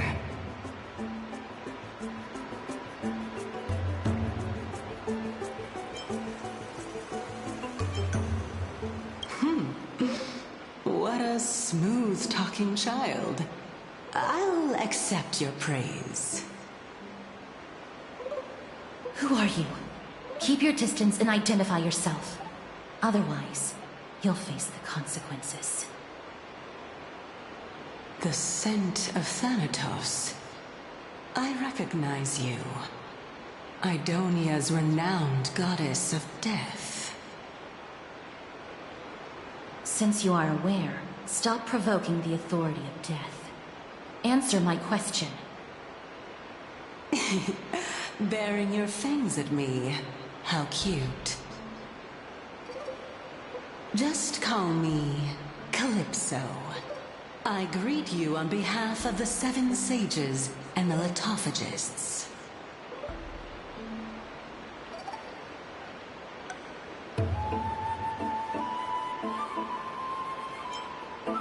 Of course not. Just ask the fair lady beside you. She'll definitely know the reason why. Be careful. Even if the head of the litophagists has never shown their true identity before, you shouldn't trust this person so easily. The Weft could not detect her presence just now. That would be out of the ordinary if she were truly a phantom body. But if she is someone who has passed on, I should be able to tell. Let me test her. Do you mind if I join your private conversation? That would be rather inappropriate for someone who isn't even willing to reveal their real self. Forget it. However, I'm going to ask you some questions.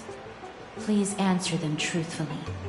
If you can do so without hesitation, we won't treat you as an enemy for the time being. A pop quiz? Well, that sparks my interest. Go ahead. What was the topic for the grand finals of the 752nd Great Debate? Is a flying arrow in motion or at rest? Who was your representative? Medea. She went up against Phynon of the New Sporists. Who won? Nobody won because the 752nd Great Debate never took place. What I just mentioned happened during the previous debate. Phynon emerged victorious and obtained his 10th consecutive debate wreath. Also, to alleviate your worries, I shall provide you with a piece of information that's more valuable than the Great Debate. Anaxa the New Sporist is still alive. I saved him, and he is now recuperating at the Luminary Throne. So, are you satisfied with my answers?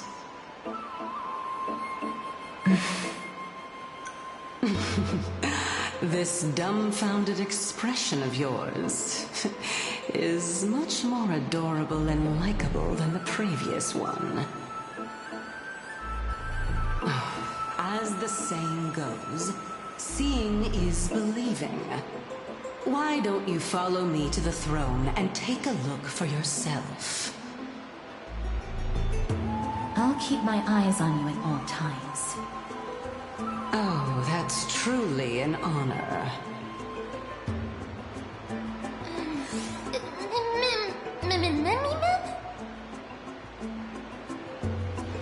As long as we can get the water wheel turning, we'll be able to use it to ascend.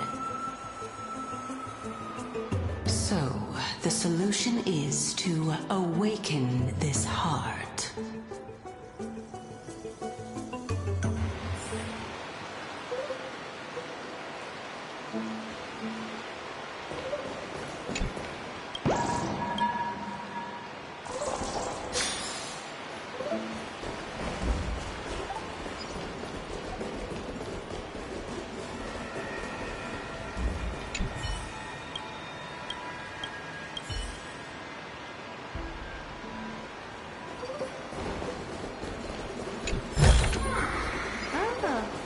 Want this?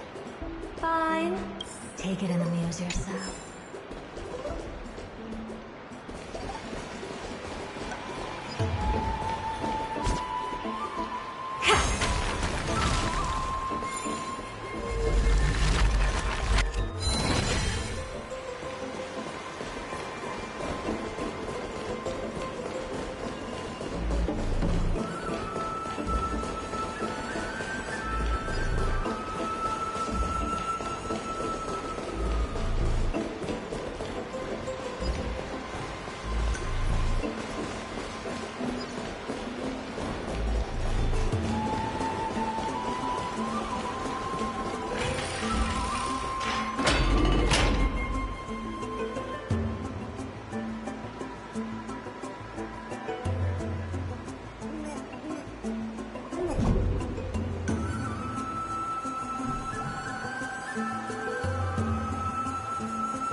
Is that the Chamber of Purifying Tears? You have a good memory.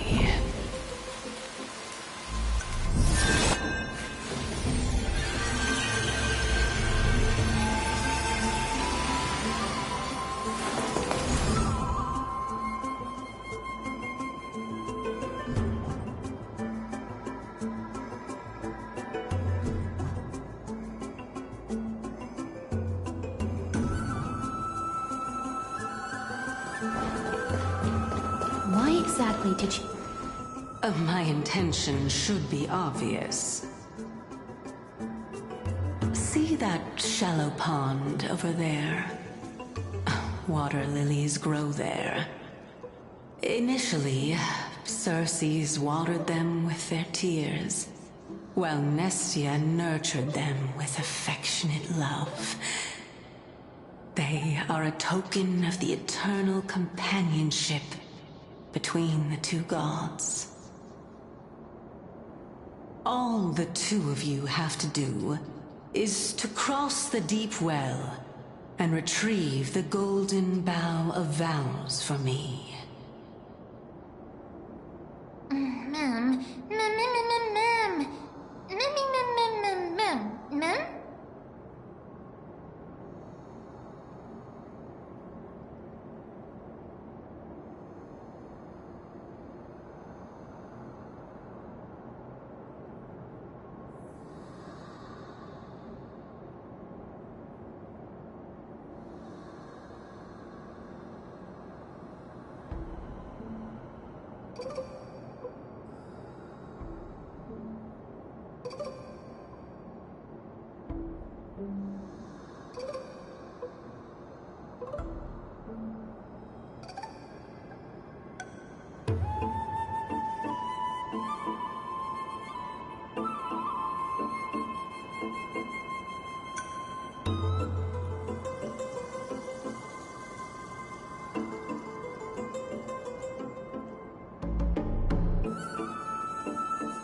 You're making it sound so ominous.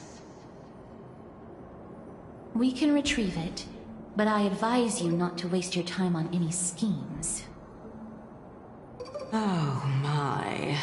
I'm helping you to eliminate your worries and obstacles, and yet I receive nothing in return.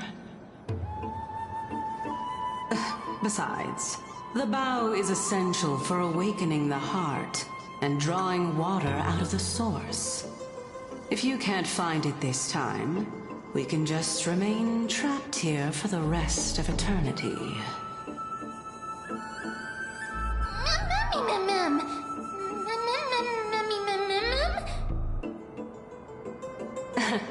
You're overthinking things. We're all in the same boat. Although it would be absurd to say that I have no other motives. Since you've brought it up, I might as well take this chance to explain. I'm simply making use of this opportunity to see what you two are made of. So, is that truthful enough for you?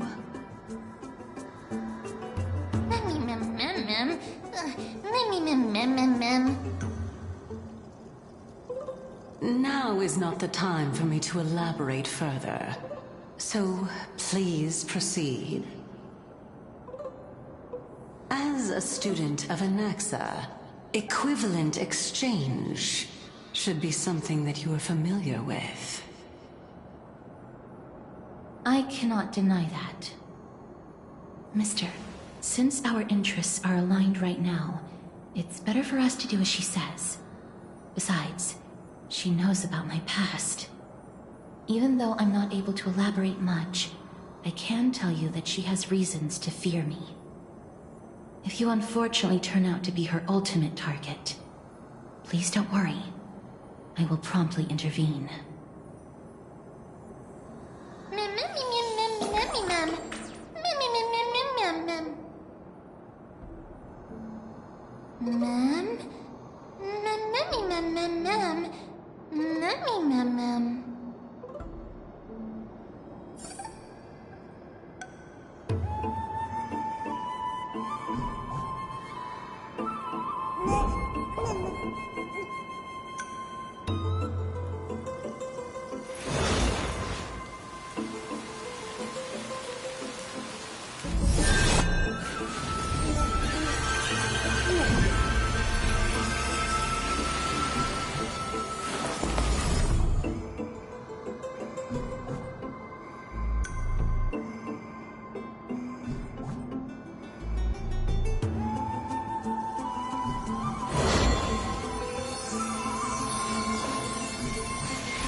Feeling lucky. Take a look. This is pure genius in action.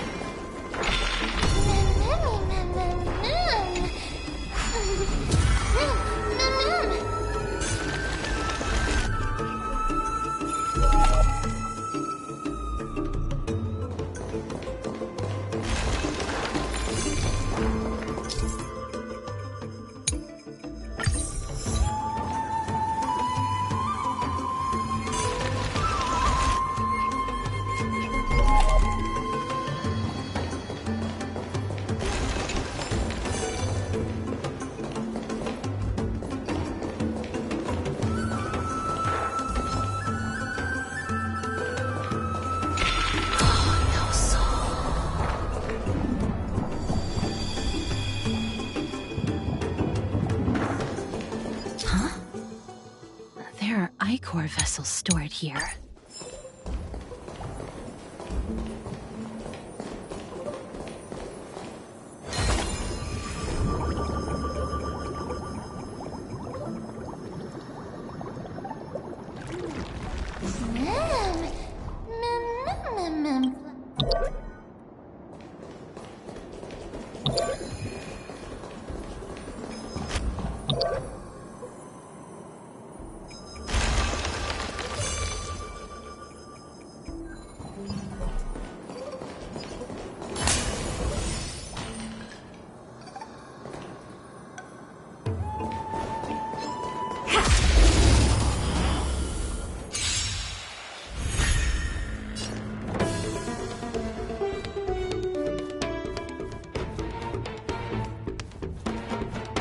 Don't let me down.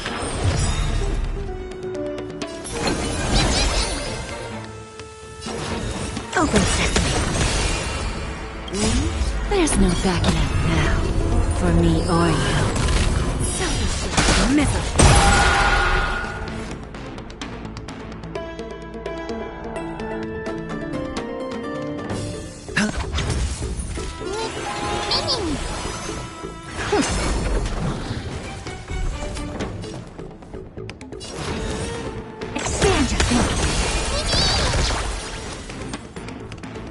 It's on me. No dirty tricks. Watch your head.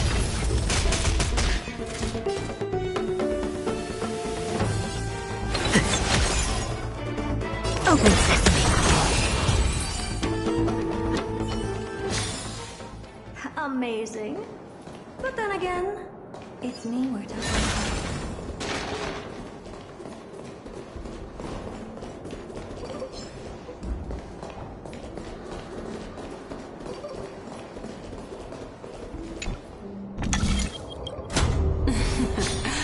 How smart.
not a trap set by her.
Go rewrite it.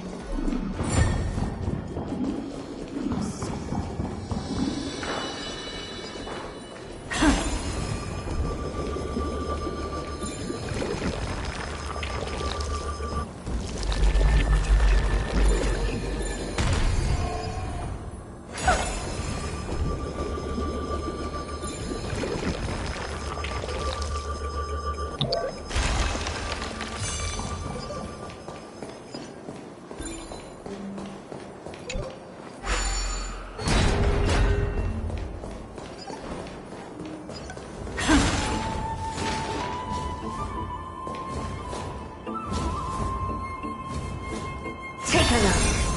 This is pure genius in action.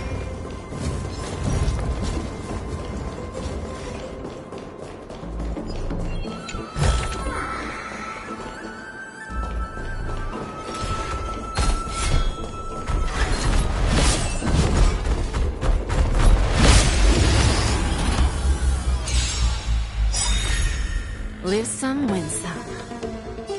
I always deliver.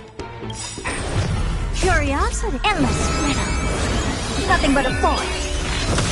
The dice have been cast. Bust. Or maybe I'll take it all. Expand your thinking. Watch a crow. Open sesame. Bending the rules. Hedge your bets. There's no backing out now. For me or you.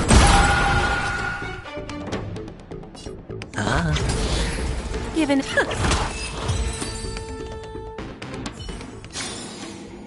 Amazing. But then again, it's me we're talking about.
Look, this is pure genius in action.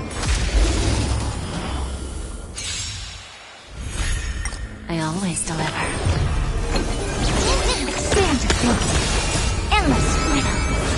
Nothing but a force. Open sesame. Watch it grow.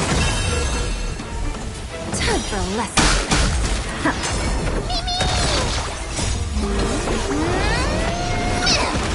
It's on me.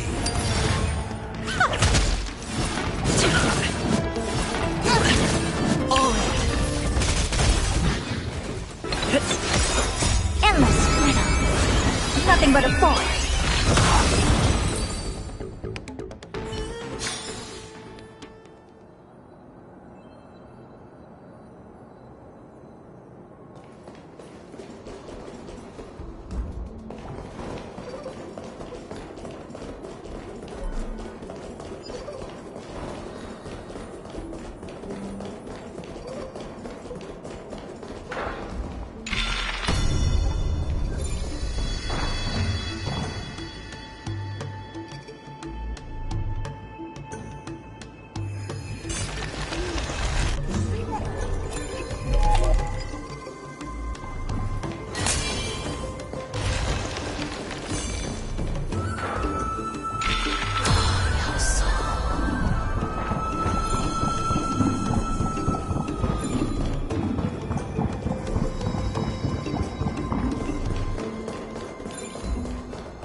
This is the Golden Bough of Vows.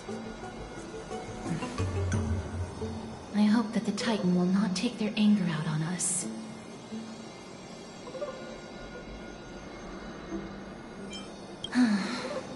If only they could interfere in the affairs of the Titans.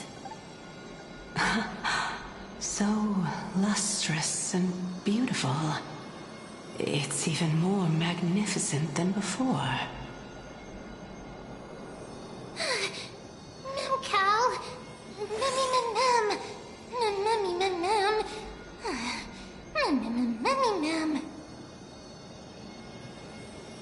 Understood. My apologies, Pink Bunny. Memmy Bunny Mem? Mem. Is this the legendary golden... We'll know once we test it. There's a secret passageway behind the pond. It's faster if we take that path. How do you know this place so well? Well, I'm one of the 7 sages after all.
We're here. Could you kindly pluck a petal for me and place it into the pool?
Now, can our little goddess perform that again?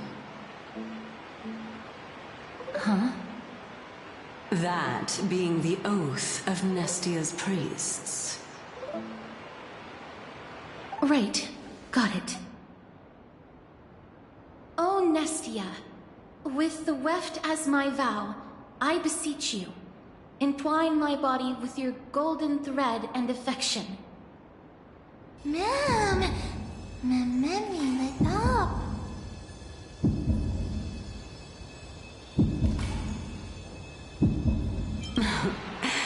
It's just an ancient promise between the Titan and humans. So, what do you think? It really is the Golden Bough of Vows. And I did not set any traps for you, right? That is indeed true. You look like a sad, lost puppy. Even if this is indeed a scheme to get you to lower your guard, you don't have any other choice but to play along, do you? Therefore, why don't we just put everything aside and work together? We can always determine who's right and who's wrong once we overcome this. Yes, I agree. Great. Then, let's ride the water wheel. However, giving us half-truths is not the right attitude for cooperation. Furthermore, according to the principle of equivalent exchange, since we have passed your so-called trial, isn't it time for you to make your intentions clear to us? I really can't bear to look at your sad expressions. Although you only cleared a simple trial, I'm willing to make an exception and treat you with sincerity. I'll allow each of you to ask a question. But not the little bunny. So, ask away.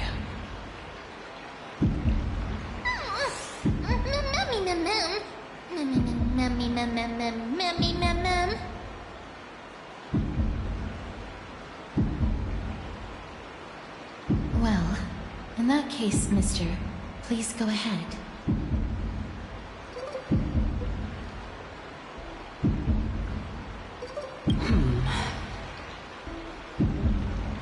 As I've previously mentioned, I'm one of the 7 sages of the Grove of Epiphany.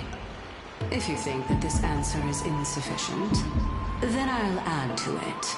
I'm the leader of the 7 sages. Well, it's your turn now, little goddess of death.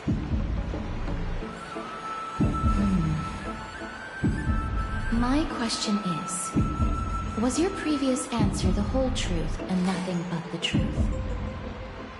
There's no point in making this unnecessarily complicated. That applies to you as well. However, we do not harbor any hostility. We merely want to avoid any potential harm to us. Lady Calypso, if you want us to work together more effectively, I advise you to answer my question honestly.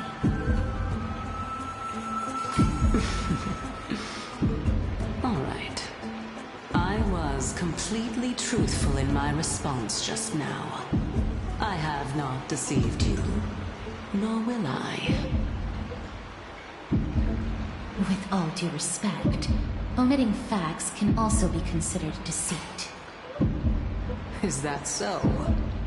Regardless, I still stand by my previous response. Then please lead the way. After all, facts speak for themselves. The truth will come to light once we arrive at the Luminary Throne. All right, all right. I originally thought that you were just a beautiful flower planted in the mortal realm by the hand of Shadow.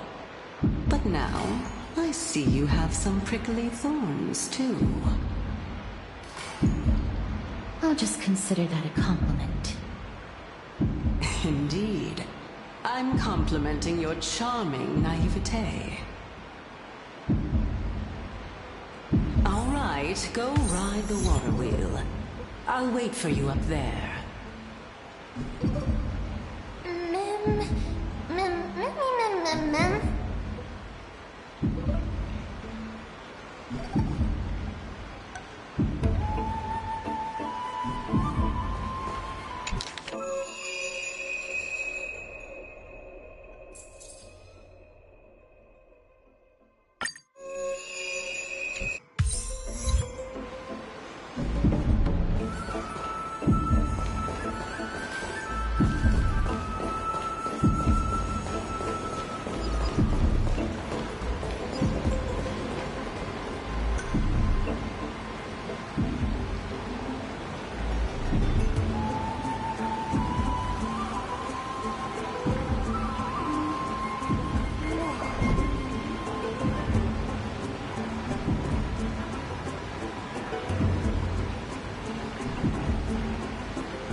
Speaking of which, don't you also have a red-haired companion?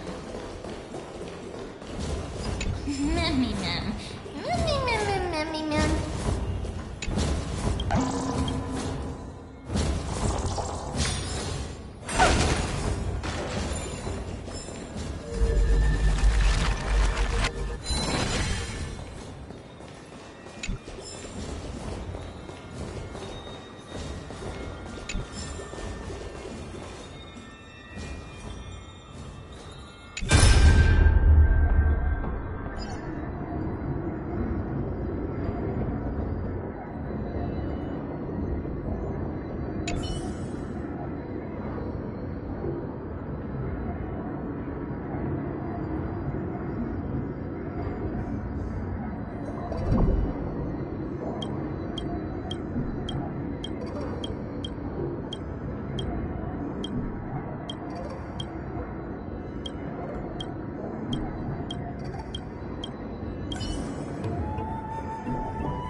Give an inch and they'll take a mile.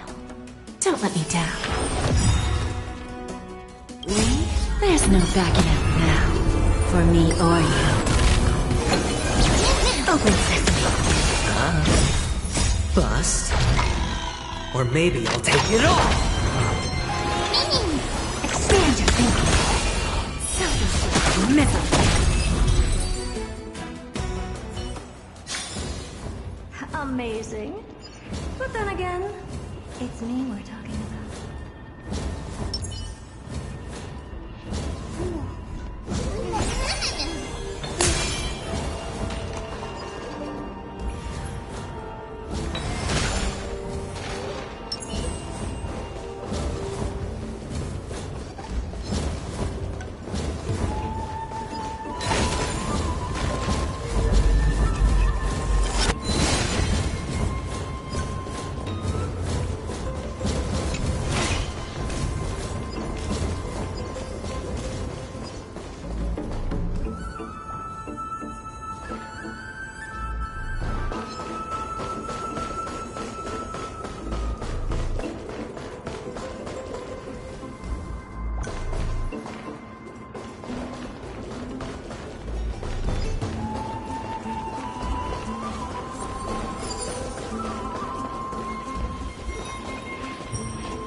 There's a good child. Do as you're told. I always deliver. Open sesame. Endless freedom. Nothing but a boy. Bending the rules. It's on me.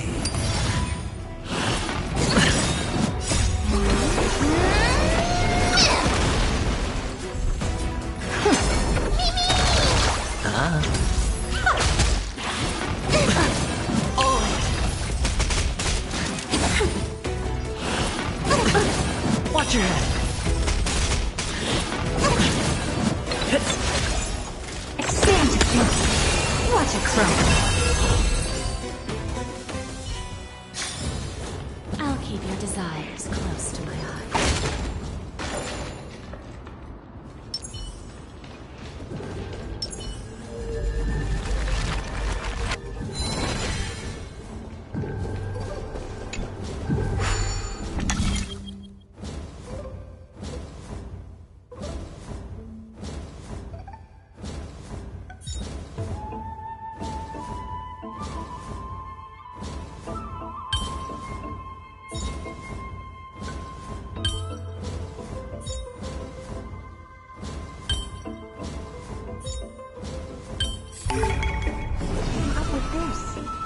Seriously, go rewrite it.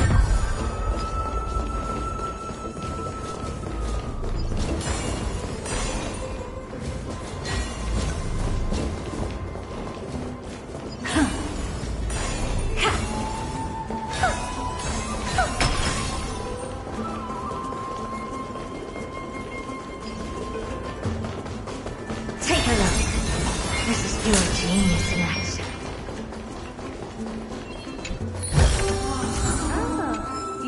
This? Fine. Take it and amuse yourself.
right? Were you hurt? No, Trian flew high up into the air so the monsters couldn't reach us.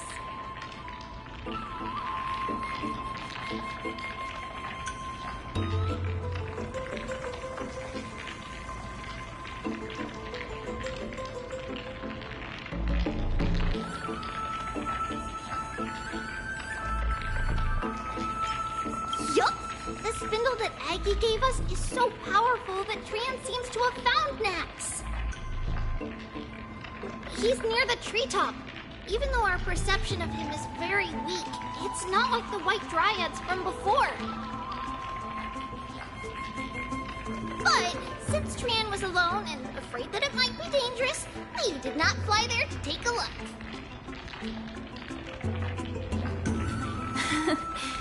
It seems like Lady Trian did not forget our promise. Anaxa is indeed still alive, and he's at the Luminary Throne right now. It seems like Lady Calypso did not lie regarding this. Huh? Calypso? Who's that?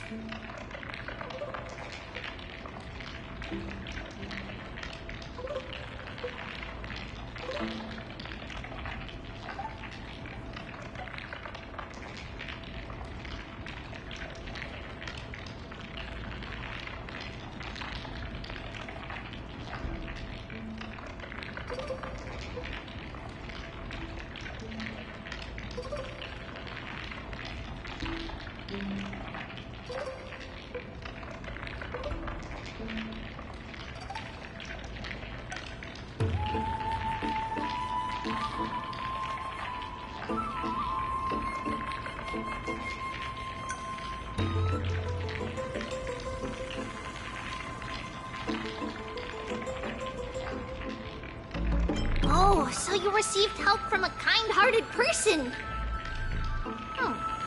But the golden thread doesn't seem to be able to sense the person you're talking about.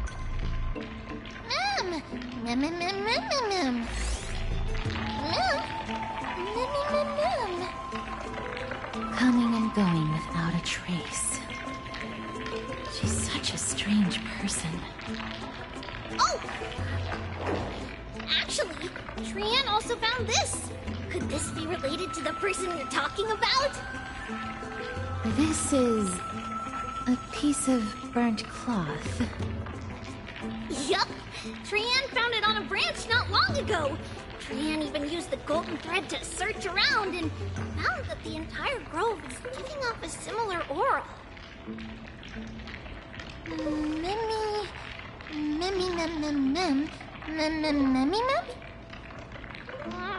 Trian doesn't think so. Because when Trian picked it up, we didn't see anything at all. And judging by the golden thread, the aura seems to be all around. Lady Trian, where is the aura gathered at right now? It seems to be... Oh! A little higher and a little ahead of us. The Dome of Devotion. Calypso, just what are you hiding?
take it and amuse yourself.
Take a look.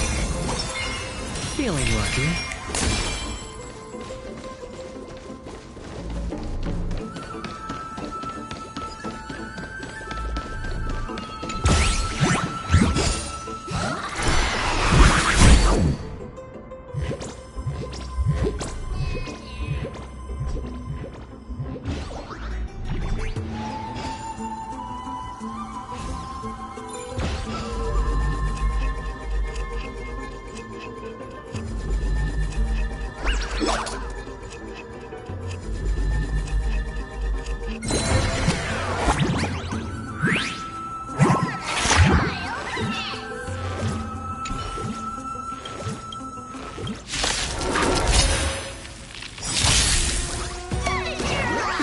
Give an inch and they'll take them. I always deliver. There's no backing out now. For me or you. Endless riddle. Nothing but a force. Who's the little bastard? Expand your thinking. Glimpse my eyes.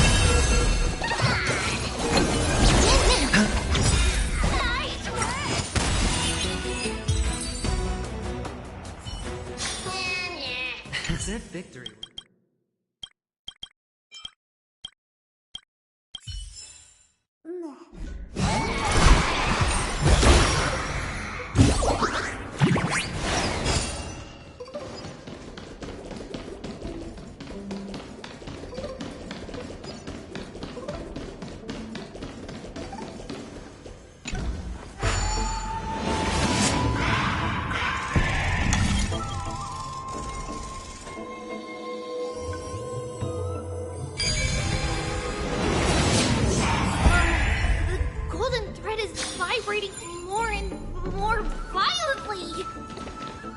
Everyone, let's be even more cautious.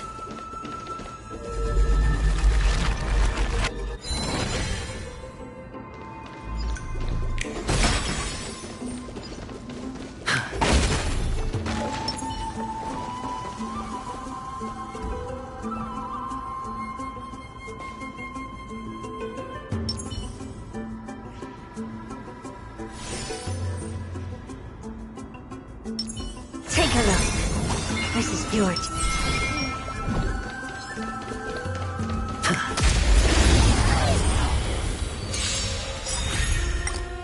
Bust. Or maybe I'll take it all. Don't let me down.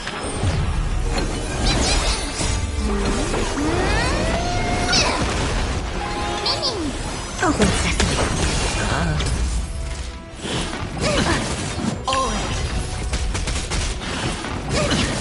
Expand your thinking. but obey the rules.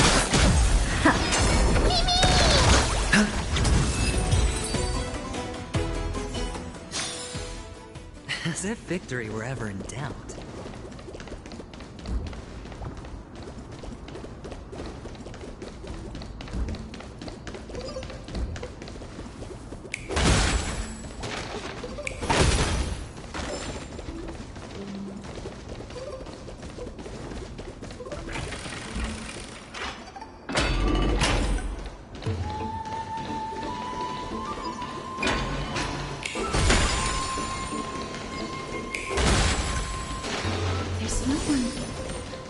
Hold on.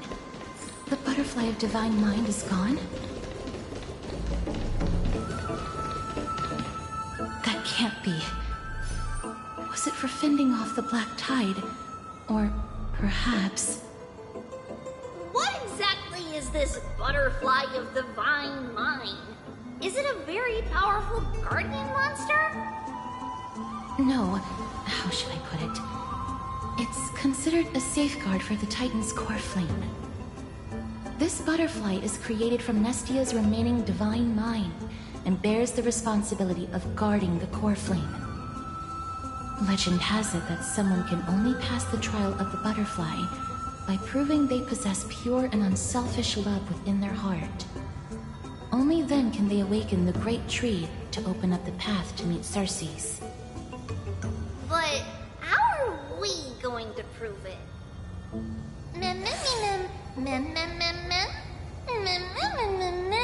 Sorry, but even I don't know how.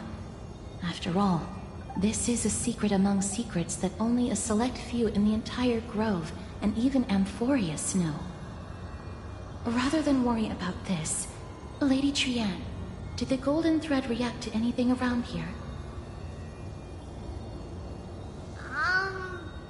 No. That unknown thing seems to be even farther ahead and higher up.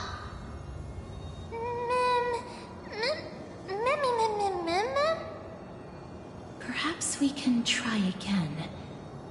Let's see if the butterfly will still react to the golden bough of vows despite having dissipated. If it's indeed the token mentioned in the legends, there should be a reaction.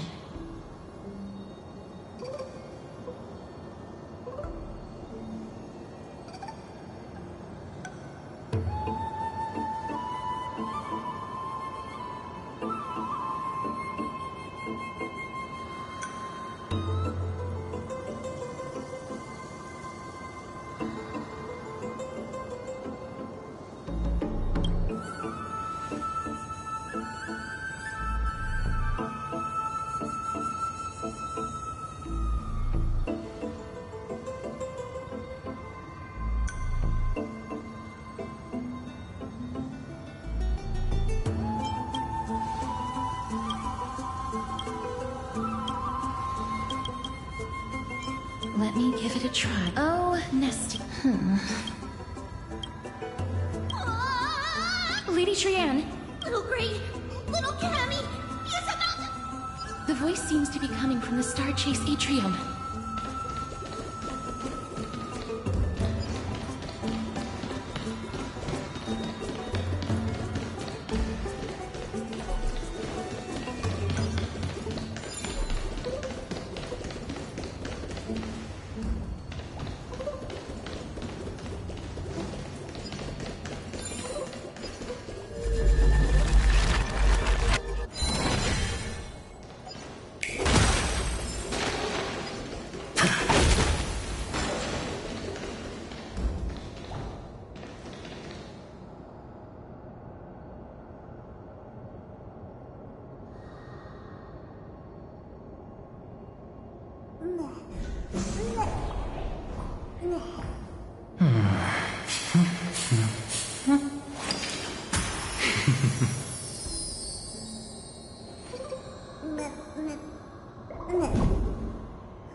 Lady Trian, what exactly happened just now?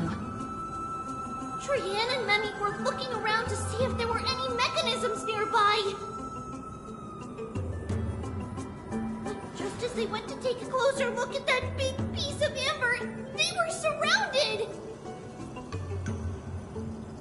I see. Let's get a move on. The orbs belonging to Ornyx's priests should be nearby. Hopefully they'll be of some use. Memmy Mem. Memmy Mem Mem. Memmy. Mem Mem.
This is hardly enough for a seat at the table.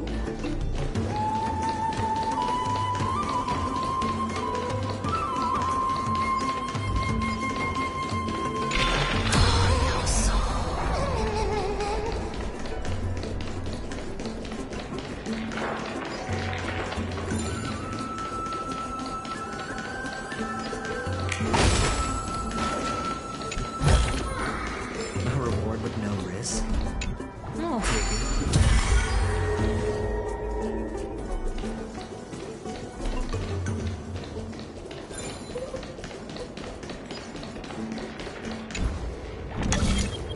Disconnected! Let's hurry! Maggie is already bouncing around due to the heat!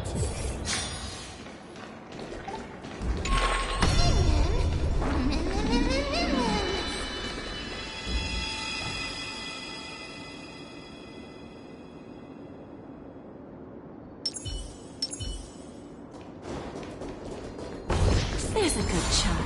Do as you're told. Don't let me down. Expand your thinking, bending the rules. There's no backing out now, for me or you. Endless riddle. Nothing but a force. Open sesame. Glimpse the unknown. Miserable. Spend freely. Give an inch. Bust. Or maybe I'll take it all. I'll keep your desires close to my heart.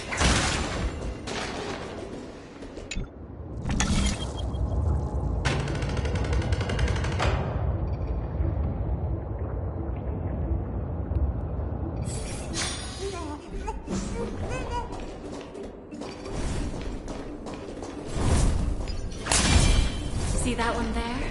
Let's wring them dry.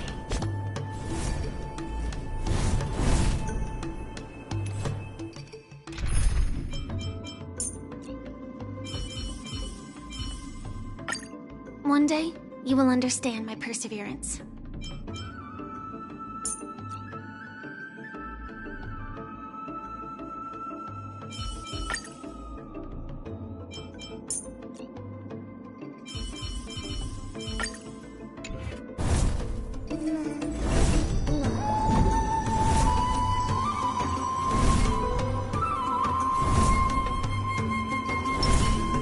Danger ahead. Ready yourself.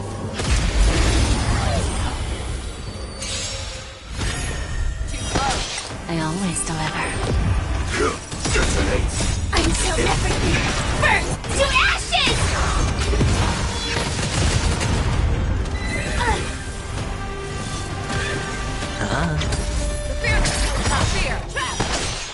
Forever triumphant! Victory inevitable!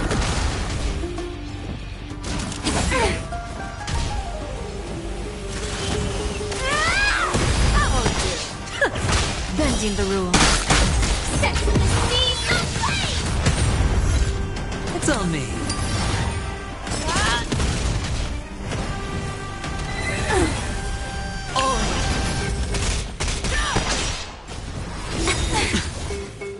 There's no backing out now, for me or you. Attack!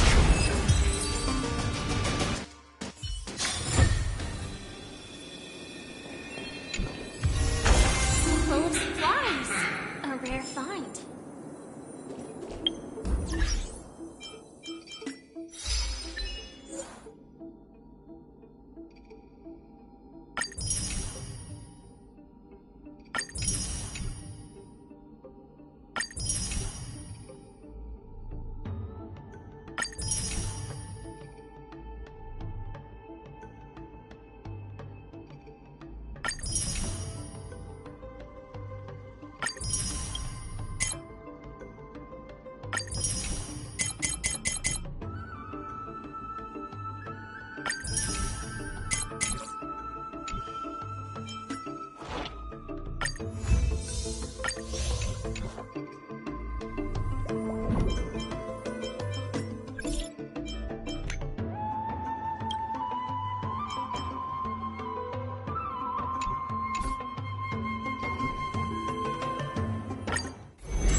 His years of drifting made him detest water's ways.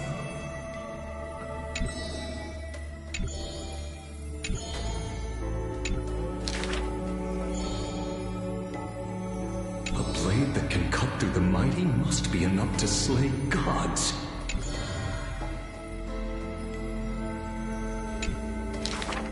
Apart from Kremnos' traditions, what do you have left?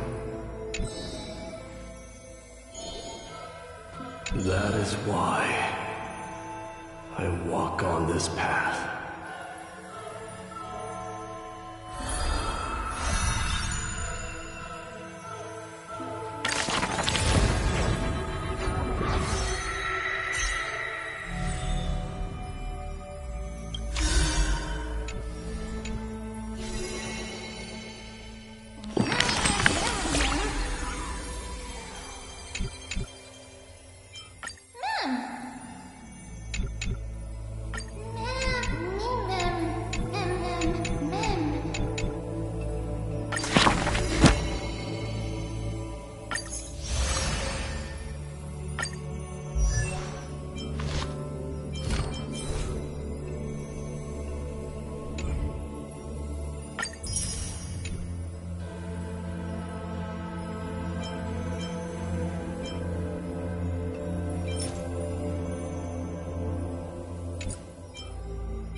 always deliver. Detonate! Until everything burns to ashes! Bust? Or maybe I'll take it all! Never hesitate! That won't do. Forever triumphant! Victory is inevitable! Watch your head!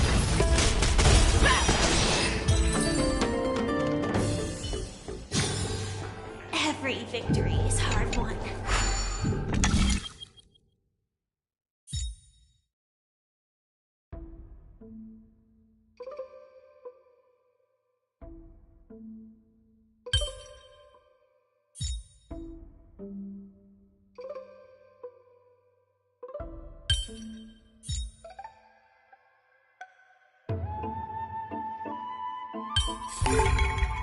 Deactivated.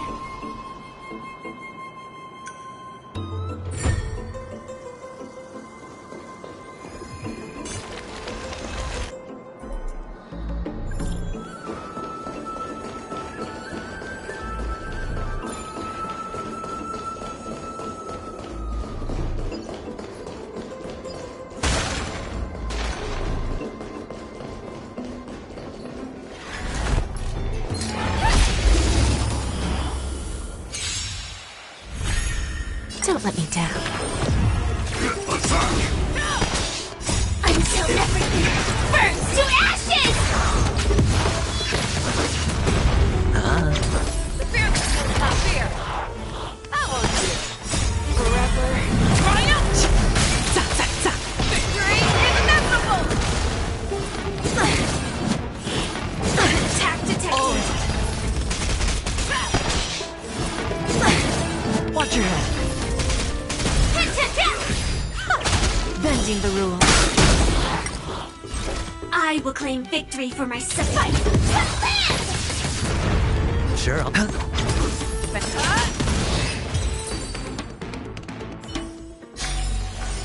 Every victory is hard won.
Feeling lucky.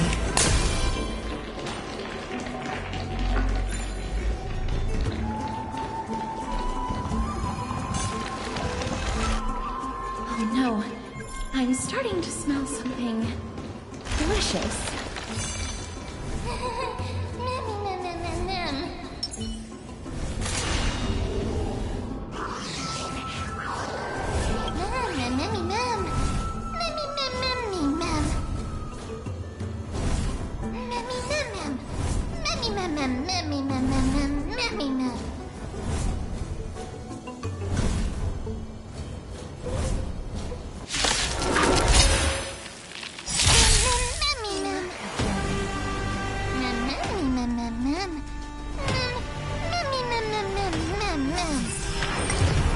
There's no backing out now, for me or you. Until everything burns to ashes!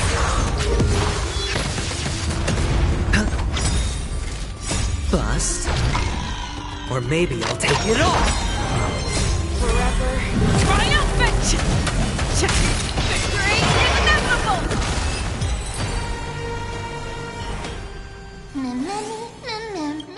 Easy. It's alright. I'm glad that everyone is... A remnant of Nestia's to get to the throne. Whoa. You finally appeared. Yes. It seems like I'll... Lady Trian. Huh. There's... All right. Just do as I say. If you're able to pass the trial, I will tell you everything truthfully. Another trial.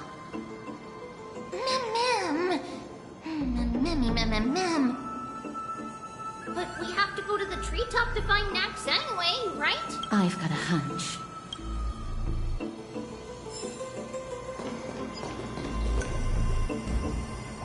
According to Calypso... How incredible.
It seems like you managed to gather the embers. In that case, just offer it to the Divine Butterfly. It'll be fine. Let's just do as she says.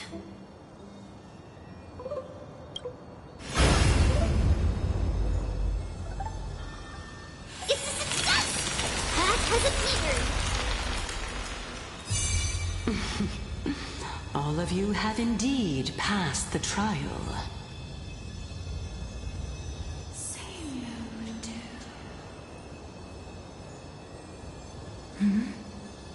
The sound of a butterfly's wings.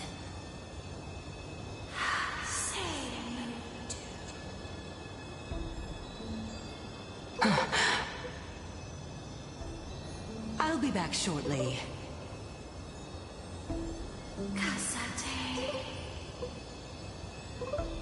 Of course, our promise still stands. But now,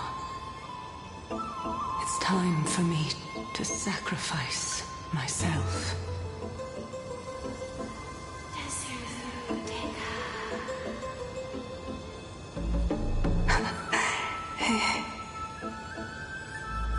If the West Wind ever ends, let that be the place where we reunite. Farewell, my love. Lady Calypso, this is...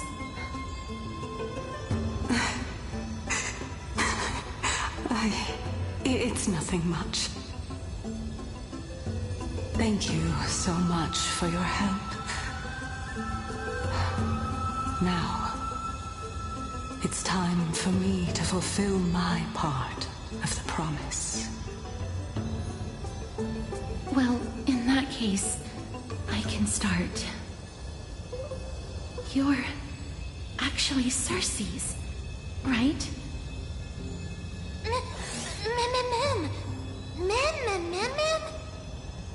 Oh my. The children of humanity have passed the final trial at last. I was wondering when you were planning to expose me. How did you know? The riddle-like trials, your distrustful yet sincere character, referring to Nestia as your love, and... The head of the Litophagists is actually called Medea, and not Calypso. Since you knew from the start that I was not who I said I was, why did you wait until now to expose me? Because I did not believe that Cersei's would walk this world in a human form. I was also afraid that the Titans were under the control of the Black Tide, and would do us harm. Also, to make a claim, one must have evidence. This is the precious knowledge that I acquired during my time at the Grove. Excellent. To think we were able to gain a new chance at life in the midst of death. Fate truly is a mysterious thing. Well, shouldn't you also tell us why you went through all the trouble of setting up these riddles? Oh, the reason's quite simple. I needed your help, and just like how you were wary of me, I had to ensure that you were not villains who were trying to get their hands on the core flame. I also had to ascertain that you were capable of dealing with the threat at hand. Is this threat related to the Black Tide? Indeed. And it's even more related to that lost item from before. Its owner is a quiet and paranoid hunter who seems to have been reborn from the Black Tide and is attacking along with it. As I could not do anything about him, I split my body up and escaped to avoid harm. I bided my time for a chance to seek assistance. Unfortunately, this was not a sustainable long-term plan. What you mean is that you hid your own core flame? Indeed. I split it into 3. I hid one within the Golden Bough of Vows, and sealed another in the Amber, along with Nestia's remaining embers. As for the last one, it's currently in Anaxa's body, which is in dire need of repair. What? Do you mean that you're using such a method? After all, the scholars of the Grove have always been willing to lay down their lives to defend my core flame. As a respected god, it would be too embarrassing if I were to do nothing and simply watch the children of humanity give up their lives for me. Especially that heretic named Anaxa. He did not even hesitate to tear his soul apart and use it to perform a miracle. He trapped all the creations of the Black Tide within the Grove so that they would not be able to harm others. His way of thinking was so out of the ordinary that I felt it would be a waste for him to meet his demise in the Black Tide. And so, I decided to save his life. Of course, this also meant that I was able to conceal myself and remain hidden. Well, that's also an equivalent exchange, right?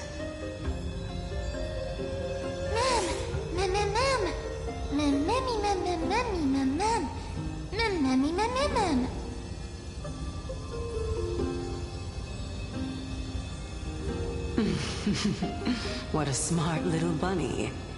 This way, I'll be able to regain my true form, and you will be able to bring the core flame and your teacher back to Alchema. We'll also take down the black-robed swordmaster at the throne, together in one go. But, Circes, aren't you the reason Titan? Even if I do not have the authority of strife, I'm still a god. I just need you to buy me some time against the warrior's blade. Once the core flame is reformed, I'll be able to show my hand.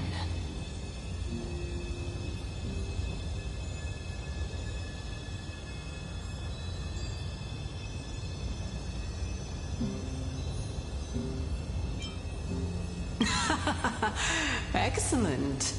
Then just continue climbing to reach my throne. Turn the golden bough of vows into firewood to reignite the core flame of reason.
Looks like this collateral won't be returned.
Children of humanity, may you be blessed with good fortune.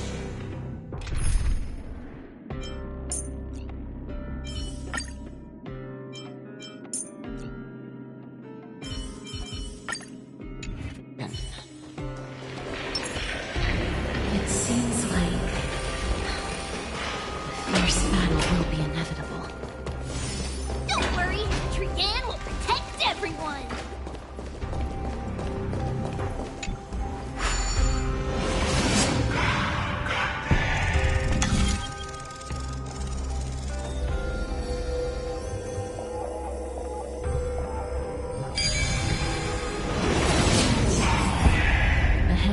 the luminary, and also... Ma'am. Memmy, what's wrong? Memmy. Is this... Professor Anaxa?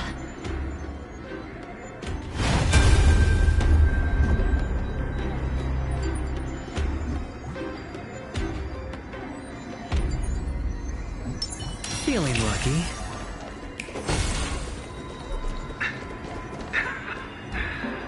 My eyes can no longer see.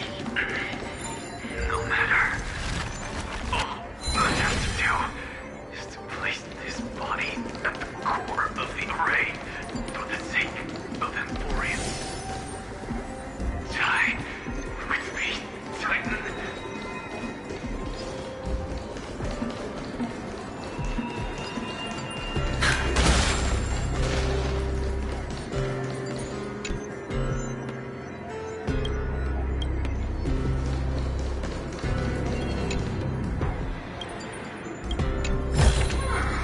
No reward with no risk.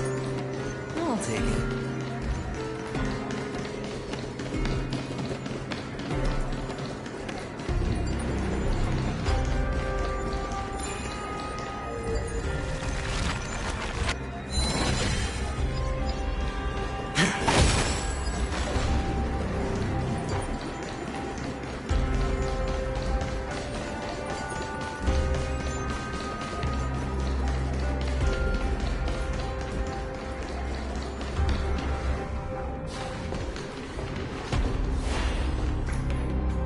Ma'am. Cersei's was right. He's indeed here. Who is this black-robed guy? Mem.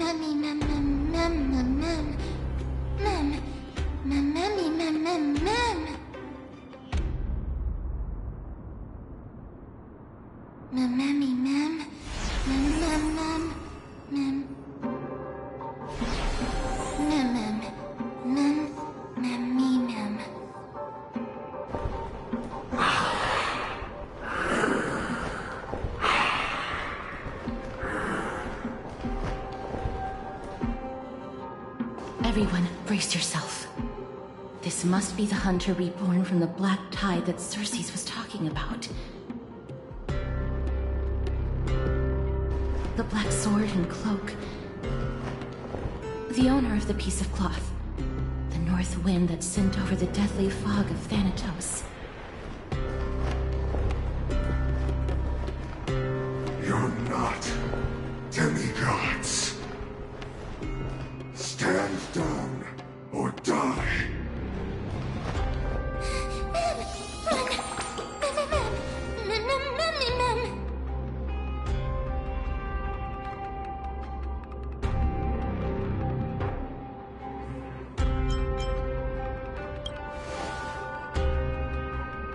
He has already discovered us. Let's do our best to buy time for Cersei's. Trian will also protect everyone! Trian is brave! Mister. Only this time, may death protect us.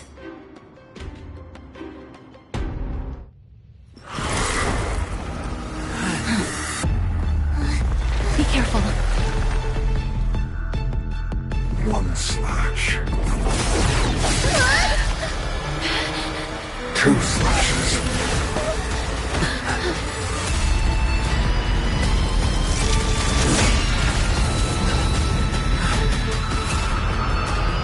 Three slashes are enough.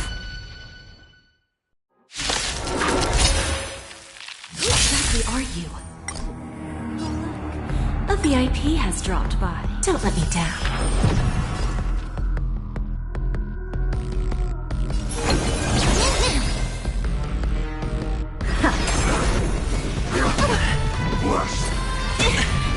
Sure, I'll play along. Spend freely.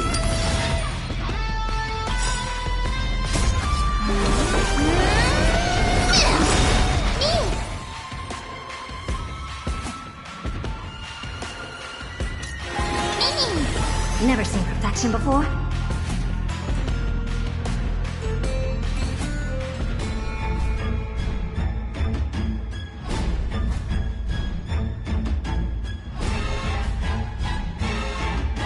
If I wait any longer, the universe might just implode.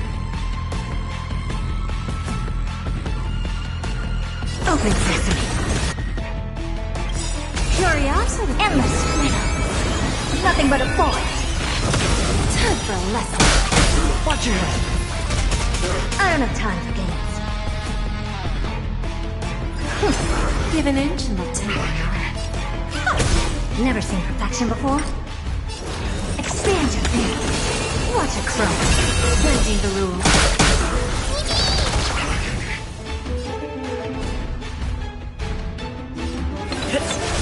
So powerful.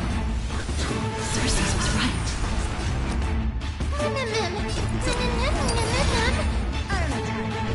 Open sesame. Time for a lesson. Return to victory. Tricks All right. Curiosity. Endless freedom. Nothing but a forest. There's no backing out now. For me or you. The dice have bust. Or maybe I'll take it all. Watch your head. Your souls. Not good.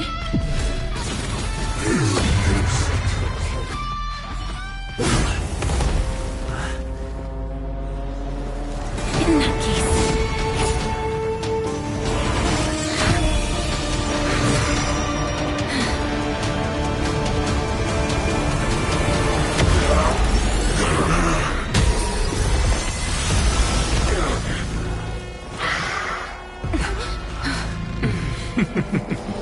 Can't be killed in a single blow. You are indeed no ordinary human.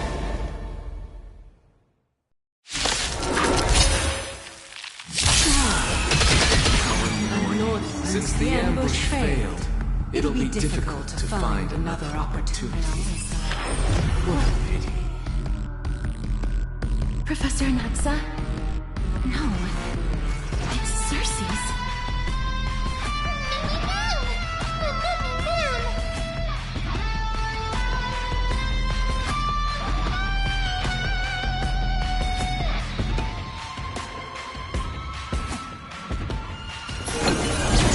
Never seen perfection before?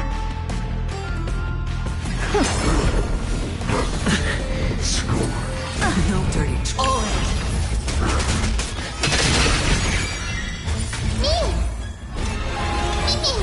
I don't have time for games. Expand your thinking.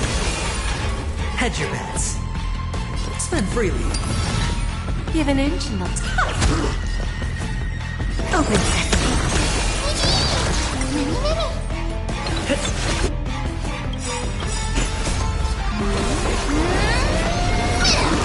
Curiosity. Endless freedom. Nothing but a forest.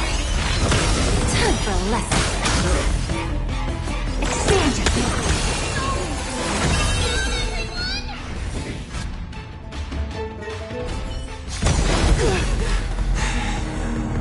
This is bad. Century Gate, open!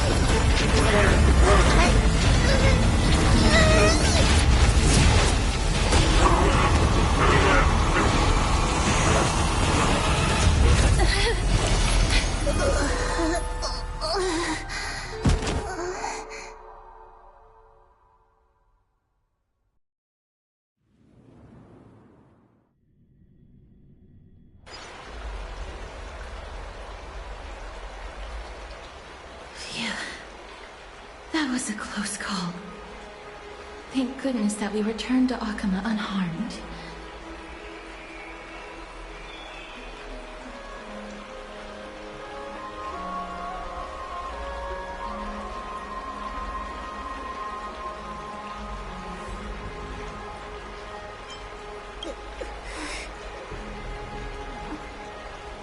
Little Cass, my head, it still hurts. Sorry. I know you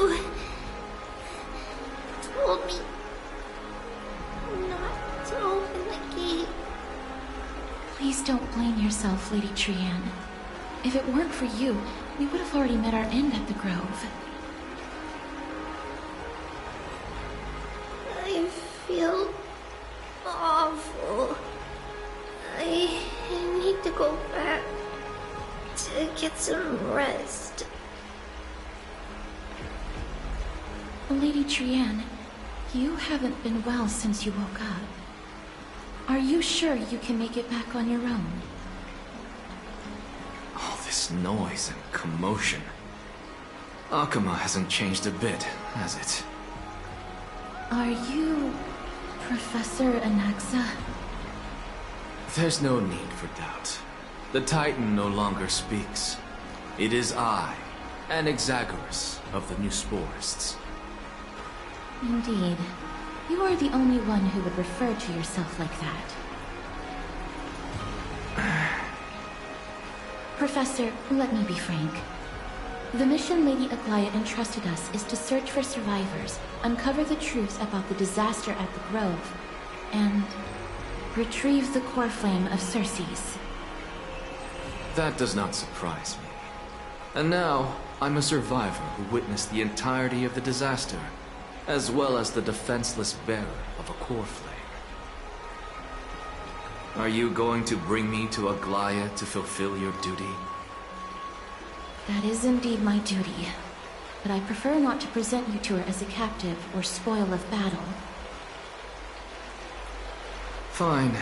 There's no need to make your life difficult. I'm not against meeting that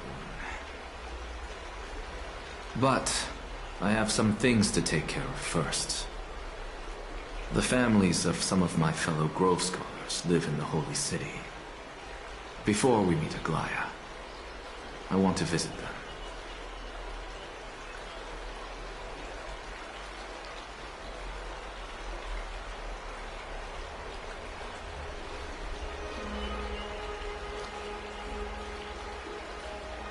Because Lady Aglaya will probably be against it.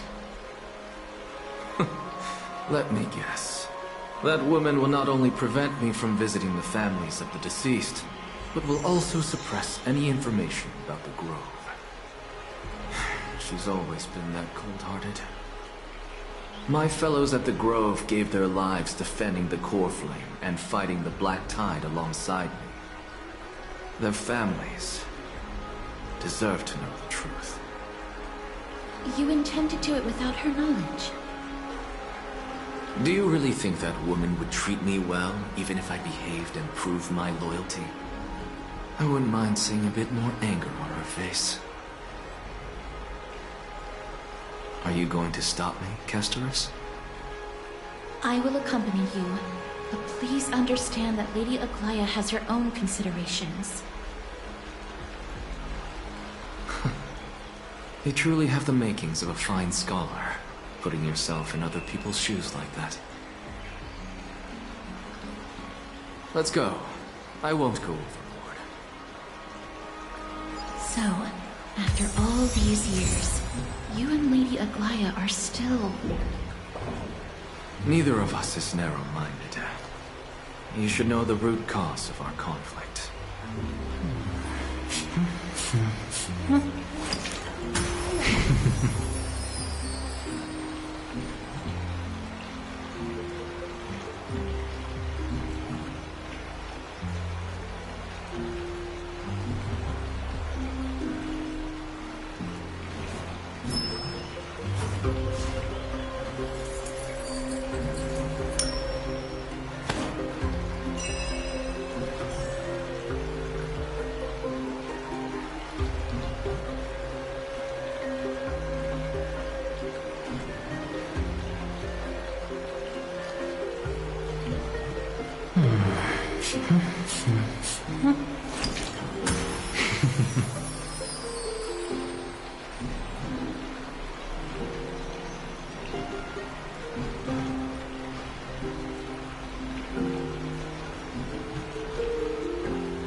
Hello.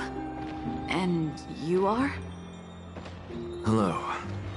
If I'm not mistaken, you are Kallinicus' wife, right? Yes. Oh, are you a messenger?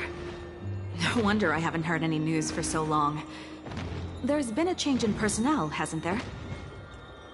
Ma'am, Kallinicus passed away a few days ago, defending the Grove against the Black Tide.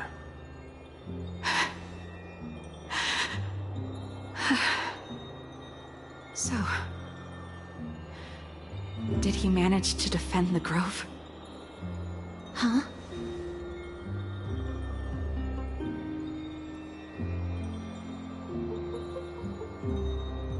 Yes. He managed to protect Cersei's core flame at the cost of his life. I see.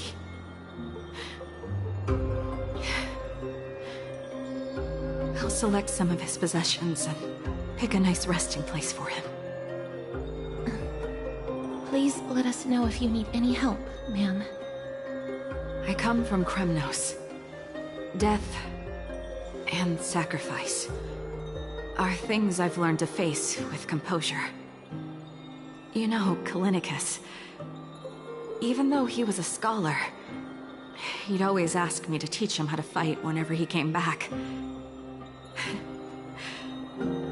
Isn't it funny that a Chrysos heir like him wants to learn from an ordinary person like me? I've been prepared for this for a long time. In times like these, any ordinary goodbye might just turn out to be a final farewell. I'm really sorry. There's nothing to be sorry for. I was once a warrior, and I'll find my way back to the battlefield someday. With the coming coronation of the new King of Kremnos, I'll take up my lance against the creatures of the Black Tide, and seek vengeance for my husband.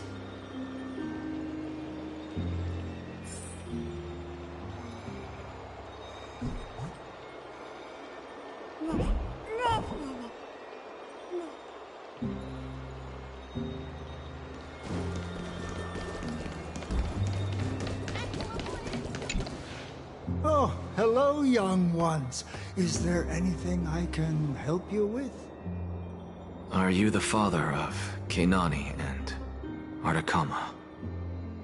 Ah, yes. Did my daughters cause trouble at school again? Alas, forgive this old brain of mine. Both of my daughters graduated long ago, and they are now scholars at the Grove. As I get older, memories from years past tend to blend together.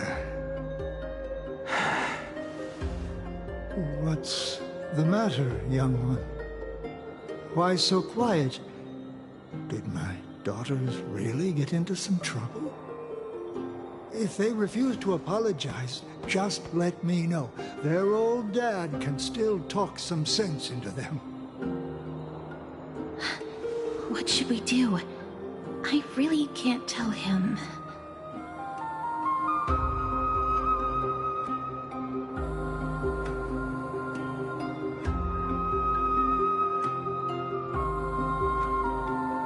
Mr. Fabio, the Black Tide took Keinani and Artakama. What? They fought until their last breath against the Black Tide to defend the Grove.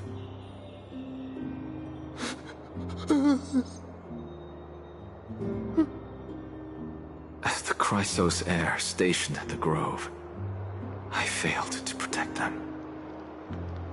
Mr. Fabio, if you're upset... Don't put it that way. Even if my Artakama wasn't one of the Chrysos heirs mentioned in the prophecy, she was still a heroine, wasn't she?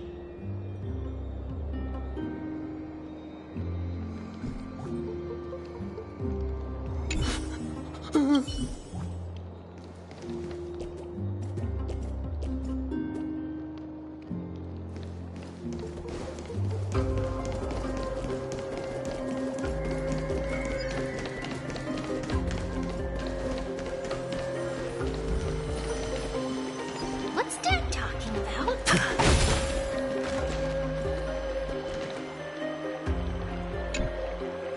What's wrong? I'm busy. There's a lot going on in the city, and I've got my hands full. Mister, we're sorry to bother you, but... Wait, Lady Casters, did Lady Aglaia send you because of some mistake I made at work? Keep your cool, Titus. I'm Anaxagoras from the Grove of Epiphany, and a colleague of your father, Old Titus. A few days ago, your father passed away. Wait, what? My old man died?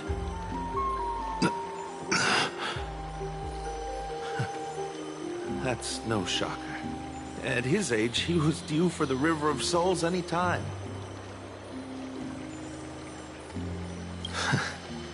Just up and left me behind. That old man. I've been telling him for ages to stay in the Holy City and enjoy his retirement. But no, he just had to go off to that grove and mess around with those scholars. Still wouldn't budge after all those arguments. That stubborn old thing. I already got him a retirement home and was waiting for him to come around. All my effort is wasted now, and he didn't even give me a chance to say goodbye. That bull-headed old man, stubborn as a mule.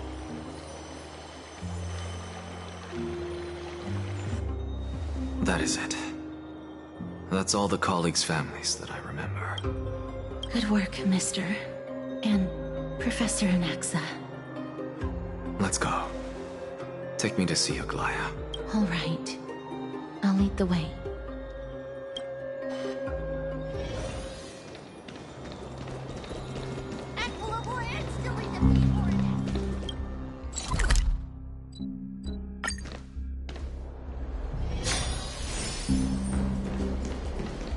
Miss Castoris, my lord, you're... Hello. We have an important matter to discuss with Lady Aglaya. May we trouble you to My apologies, Miss Castoris. Lady Aglaya has just informed me that she has no time to receive anyone at the moment. That's just great. Answer me this, friend. Did Aglaya order you to take me directly to prison?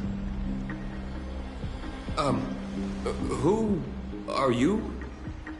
Please don't jest. It's possible that she really is busy. Let's wait here a moment, and I'll try to contact her using the slate.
It's fortunate we don't have to confront that woman while I'm hauling around this sick body. Castoris, and this friend I haven't gotten the chance to know, I'll take my leave for today. That Titan made a myriad of adjustments on their own. My head still aches from that. I don't want to stay a second longer in this noisy city if I can. Please be careful. Akuma isn't the Grove. This place is covered by her golden threads. I know. That woman is extremely confident I won't escape her grasp. Don't worry. As I said before, I'll mind my behavior. Mister, so many unexpected things happened on our journey to the Grove. We truly had no intention of putting you in danger, let alone face the Black Tide head-on.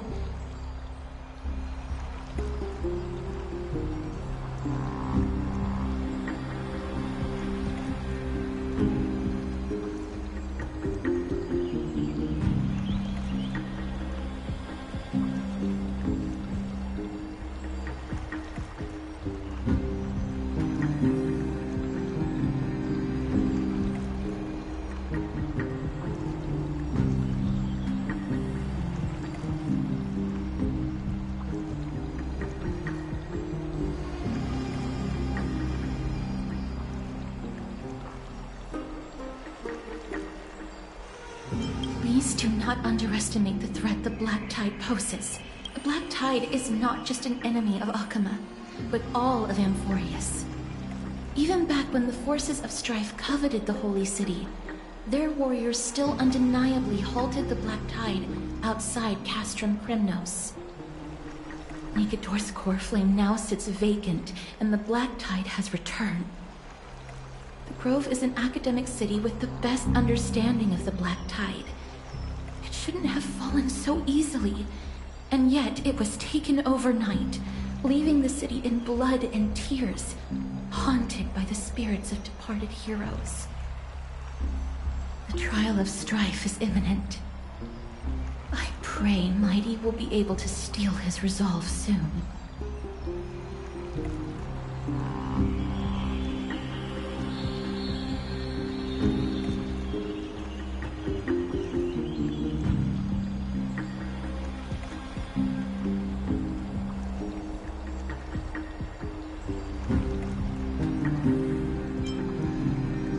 Lady Trebe once traveled across thousands of cities in Amphorius to repel the Black Tide.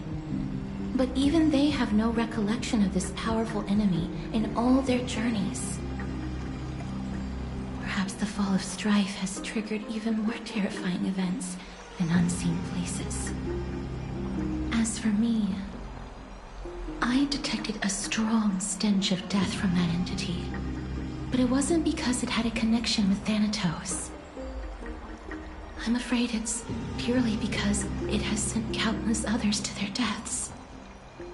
Speaking of Thanatos, Mister, there is something else I wish to verify with you. You must have an idea of the curse I bear by now. I was born as the shadow of death, a poison shunned by all living beings.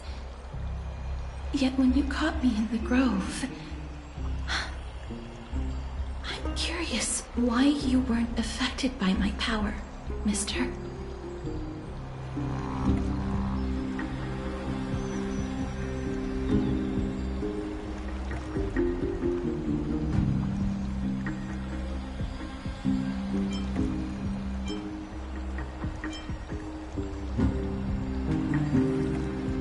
Apologies for the abrupt question. For all my life, I've always wondered, what is my connection to death? And why am I inextricably linked to Thanatos? Mister, you must be tired after being on the move these past few days. Please set aside the tragedy at the Grove for now, and rest for the day.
What's wrong? Is there trouble at the Grove? Yes, I sensed something. It was fleeting, but very strong. It feels like they're in some big trouble. Trianne used the Century Gate again. Can you see what's actually happening? No, it's fuzzy like always. But the enemy's aura has disappeared. Maybe they've moved to a safe place? Let's hope that it's just a false alarm. We should place our trust in him and Castorus, teacher. They will keep Trianne safe. Peggy, you're talking like we are little kids. One day, Trianne will reach her limit, and Treeby will take on the role of gatekeeper from her. We are all aware of that. I am just a little concerned about her state of mind. Trianne was already unable to speak, even in short sentences when they left. We want to say a proper goodbye at the very least. I will pray with you. Thanks. And Aggie, it looks like we will need you to come with us to the baths this time to unwind. It feels like neither of us have laughed for a long while. It's time to head out with the west wind! All right.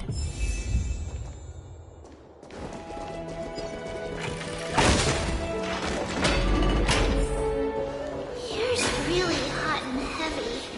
Has it always been like this? Is someone...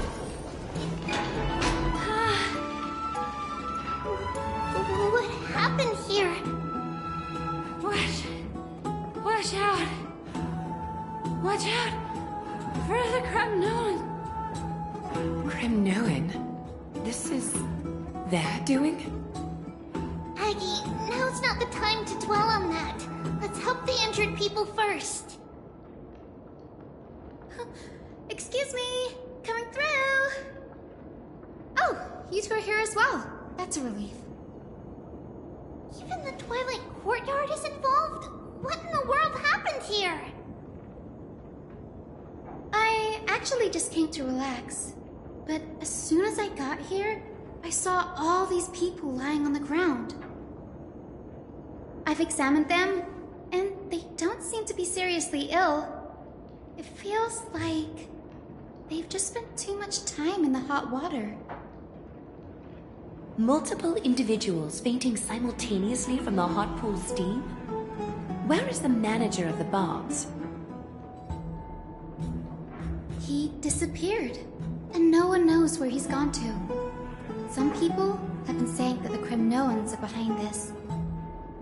Lady Aglaya, what do you think about this? Let these people rest. The two of you, please come with me. Have you thought of something, Aggie? Yes. While their intentions elude me, it's time to bring this farce to a close. What's going on? This is really bad. I heard it's the Kremnoan.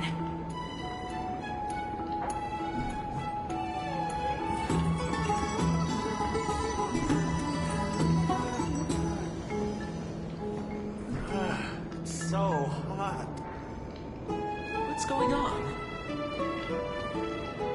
This is really bad. I heard it's the Kremnoan.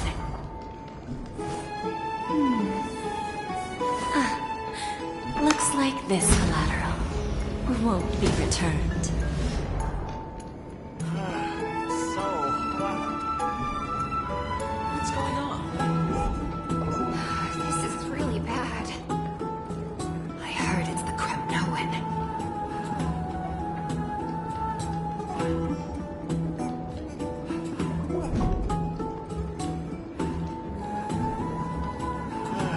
So hot. What's going on? This is really bad. I heard it's the Kremnoan.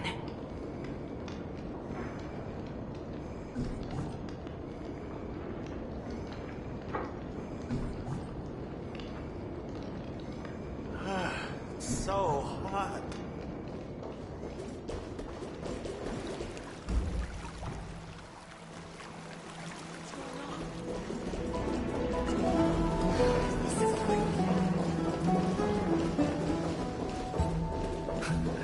This is all you can do, huh? Pitiable deliverer.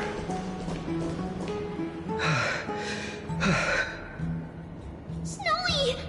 Even Snowy! The culprit. The culprit is Mightimos. Oh. Dee! What did you do to everybody? It's just another duel where I claimed victory. Duel? As I expected. On the surface, these two are the mightiest warriors in the Holy City, but they're still impulsive youths at heart. Speak up, Mighty. Tell us exactly what kind of foolishness you and Finan indulged in this time.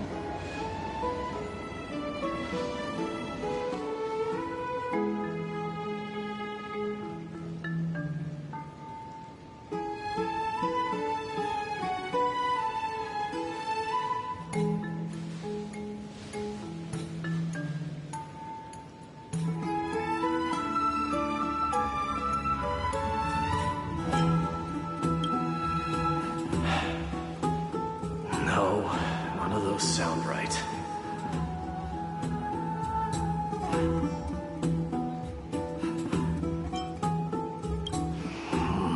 Forget it.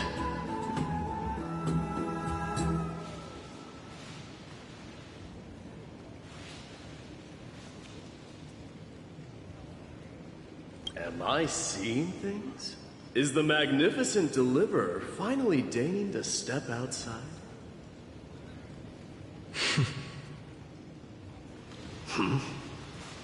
What kind of response is that? Nothing. I was just imitating your usual response. I don't feel anything special from you. Have you passed the demigod trial? The ritual hasn't reopened yet. In case you forgot, it hasn't been that long since I pulled you out of the trial. I didn't forget. Then, you're welcome. In twilight's last gleam, Makima stands bold. Her walls sturdy, tales untold. Dreaming of her fruitful gardens, pilgrims arrive from distant lands. Figs and olives, so grand. Yet little do they know that they will step into flames, fuel to the fire, a burning brand. What are you playing at this time? I just felt like reciting a few lines of poetry. Surely the Crown Prince of Kremnos knows how to appreciate poetry, right? Kremnoans steer clear of such weak literature. But my library doesn't lack collections of this kind. These lines express the poet's yearning for their home, just as Akama is distant from many people's homes. I know how to interpret poetry, Hyugas. There's no point in pretending to be profound, my friend. Thank you for helping me out when I was in a tight spot, but it seems to me that you aren't prepared for the trial either. Don't compare your situation with mine. My people are still relying on me. I can't ascend to godhood on my own without first resolving their issues. So, are you suggesting that you, the mighty Mightimos, and the heir to the throne of Kremnos, wish to defy tradition that has endured among your people for millennia? I'm still thinking about what I should do. It's probably not my place to offer you counsel. An idea does strike me, though. Go ahead. Let's see what terrible ideas you've come up with this time. Maybe we both need to relieve some stress. Come, Mighty-Mos, let's recommence our previous competition. This time, we'll see who can stay in the super hot bath for longer.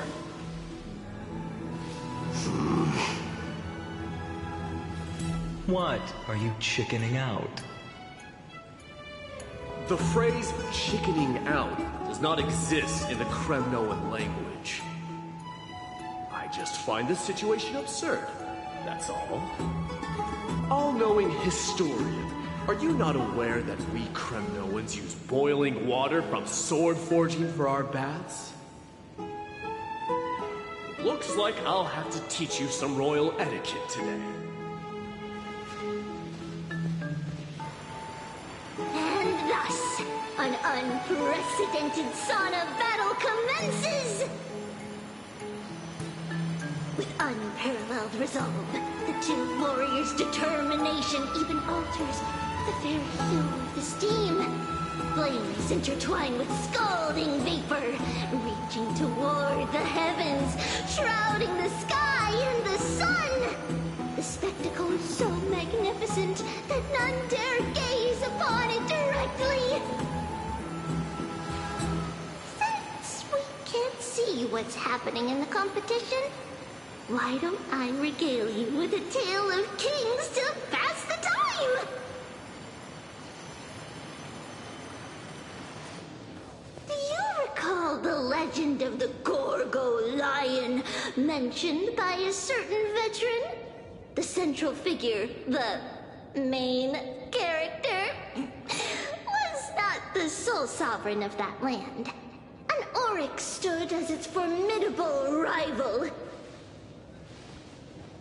Long before the dawn of Erechrysia, the two beasts started their timeless battle on the plains of Tritos. The lion regarded the oryx as its food, while the oryx perceived the lion as a scornful, oppressive, and challenging barrier that it swore to topple with its antlers. For tens of thousands of years, without respite, the two creatures thus continued their relentless pursuit and rivalry.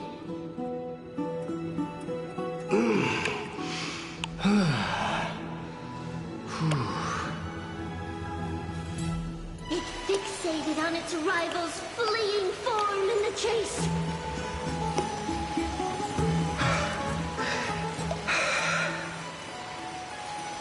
It set its sights on the other's neck, nearly within reach.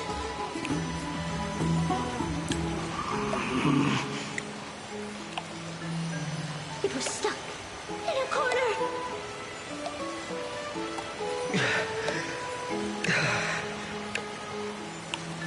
It had nowhere to escape. On the land of Amphorius, some lives meet their end at dusk, some at dawn, and yet others are fated to perish under the blistering sun at noon. And at last, the most scorching moment of the day descended upon them. The formidable hand of fate heeded their call and arrived! My lords, would you like me to reduce the temperature a little?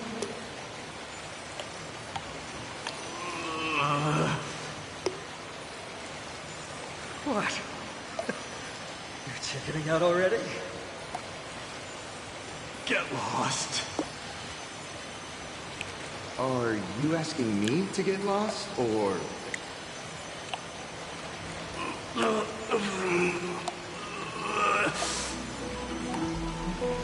Do whatever you want. Oh, please forgive my presumptuousness, my lords.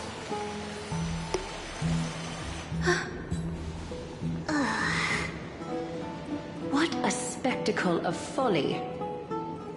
This is what you get for daring to challenge a Kremnoan without understanding your own place. What I'm saying is, your little game dragged down quite a few innocent souls alongside you. Personally escort back home the customers left awestruck by our formidable presence. This isn't fair. You're wearing way less than I am. Is this the latest trend now? Getting into the baths while dressed in full armor? Don't look at me like that. It was he who challenged me. There is no word for flee in the Kremnoan language. Very well. Let us bring this farce to a close, shall we? Warriors, it's time to get moving.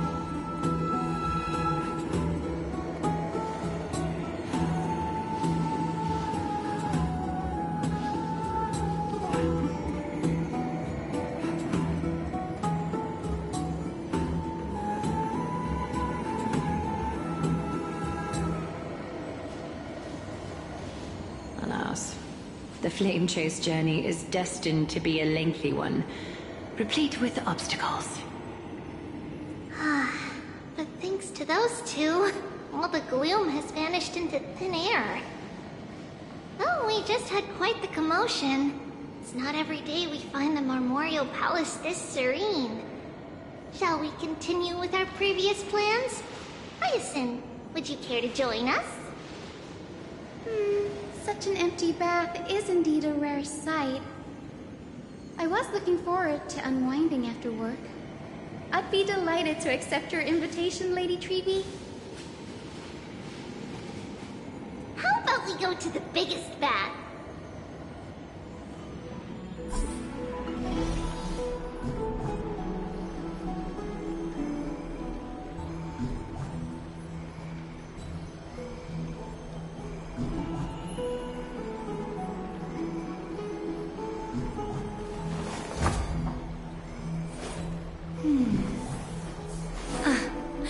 Looks like this collateral won't be returned.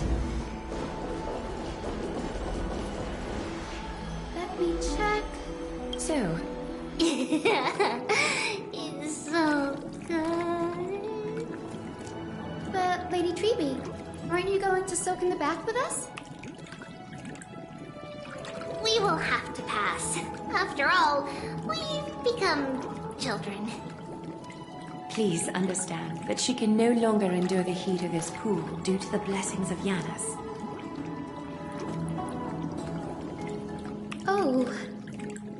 Are you curious about us, Hyacinth? I am, but something tells me that it might be better to change the topic. Don't get all nervous. It's not something we can't discuss. The truth is, a long time ago, we were a mature adult just like Aggie. Then, because of reasons, we inherited Yanis's divinity and gained the power of passage.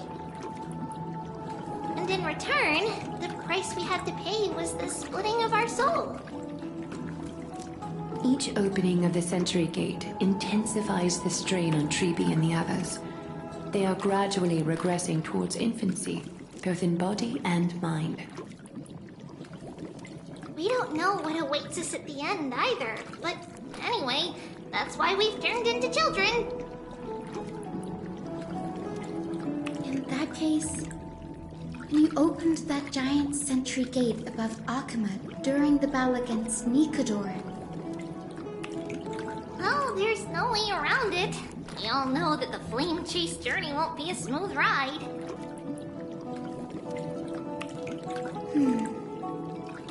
Maybe we can find a way to fix it. The primary research focus of moose forests is the soul. We explore its depletion and methods to restore dispersed souls. As long as research continues, there might be a breakthrough that can help. We will do everything we can. So your first reaction is in fact denial. You're indeed an Access student. I look forward to your good news, Hyacinth. Now there's another reason to look forward to tomorrow.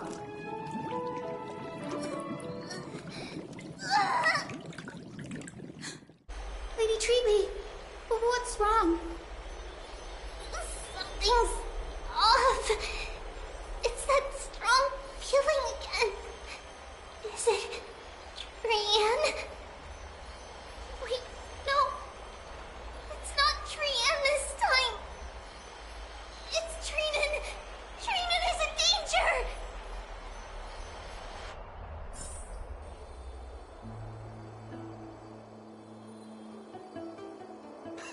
I win this round of escorting the bathers home.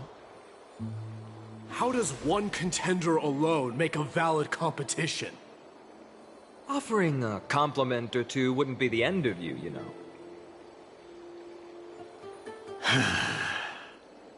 Haikas. What is that word? Is that your native tongue? It means hyena. I'm likening you to a weak hyena. By the way, you emphasized the completely wrong syllable. Though we've been acquainted for some time, I have rarely heard you talk in the ancient tongue of Kremnos.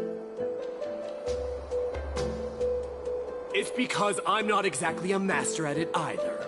I can listen and read just fine, but when it comes to writing...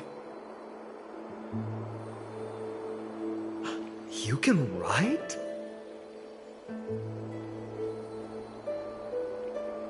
You speak as if you don't have a brain. That was in jest. I understand. After all, you spent all your childhood wandering far from home. Worry about yourself first, Deliverer. You also never mention your hometown, apart from when you need to introduce yourself.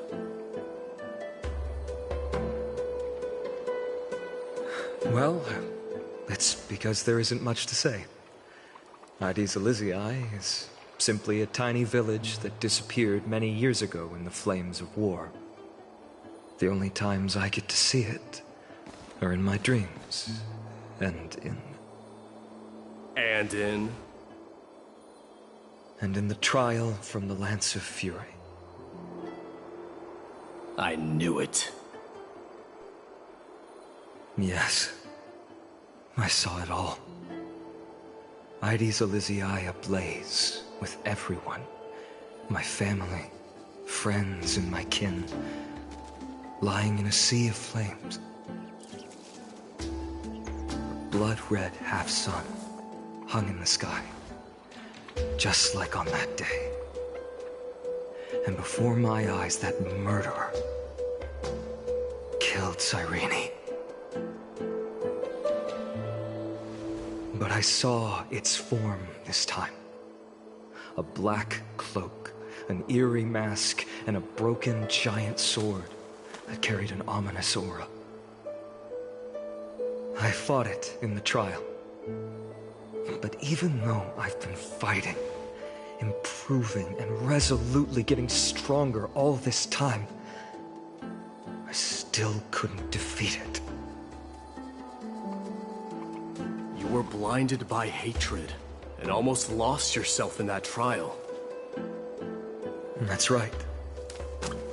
And that's why I am truly thankful to you, Mighty Moose.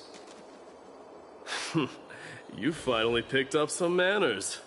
Better late than never. Then what about you, Mighty? What did you see in that trial? What do you fear? There is no word for fear in the Kremnoan language. I'm getting the feeling that your language has no words at all. But to answer your question, I saw Akuma in the trial. As well as... my old comrade, Hephaestion. Perdiccas, Ionius, Ptolemy, and Possesta. Ever since I returned from the Sea of Souls, these 5 have been by my side. We faced life and death together during our days in exile. Those 10 years were arduous, yet filled with moments worth treasuring. Each night, we would gather by the campfire, savoring honey brews and singing our hearts out. The wind in the wilds of Amphorius smelled like rust. Hephaestion would always tease me about adding goat milk to the honey brew, claiming I ruined the blood-red color of the drink. He had a scrawny figure, but was a relentless force on the battlefield, dispatching foes without so much as a blink. Perdiccas was an expert in concocting medicines, delving into all those strange folk remedies. Leonius was a swift runner, and our most reliable messenger. Ptolemy was a real bookworm, always spouting off in chapters and verses. When we left Kremnos, he made off with a stack of ancient tomes from the Grand Library. Not like it mattered, as my family owns the library. And then there was Possesta. He was the silent type, but a truly masterful musician. This is the first time I've heard you mention these 5, and their names. They died on the battlefield before the Kremnoan detachment managed to join Akuma.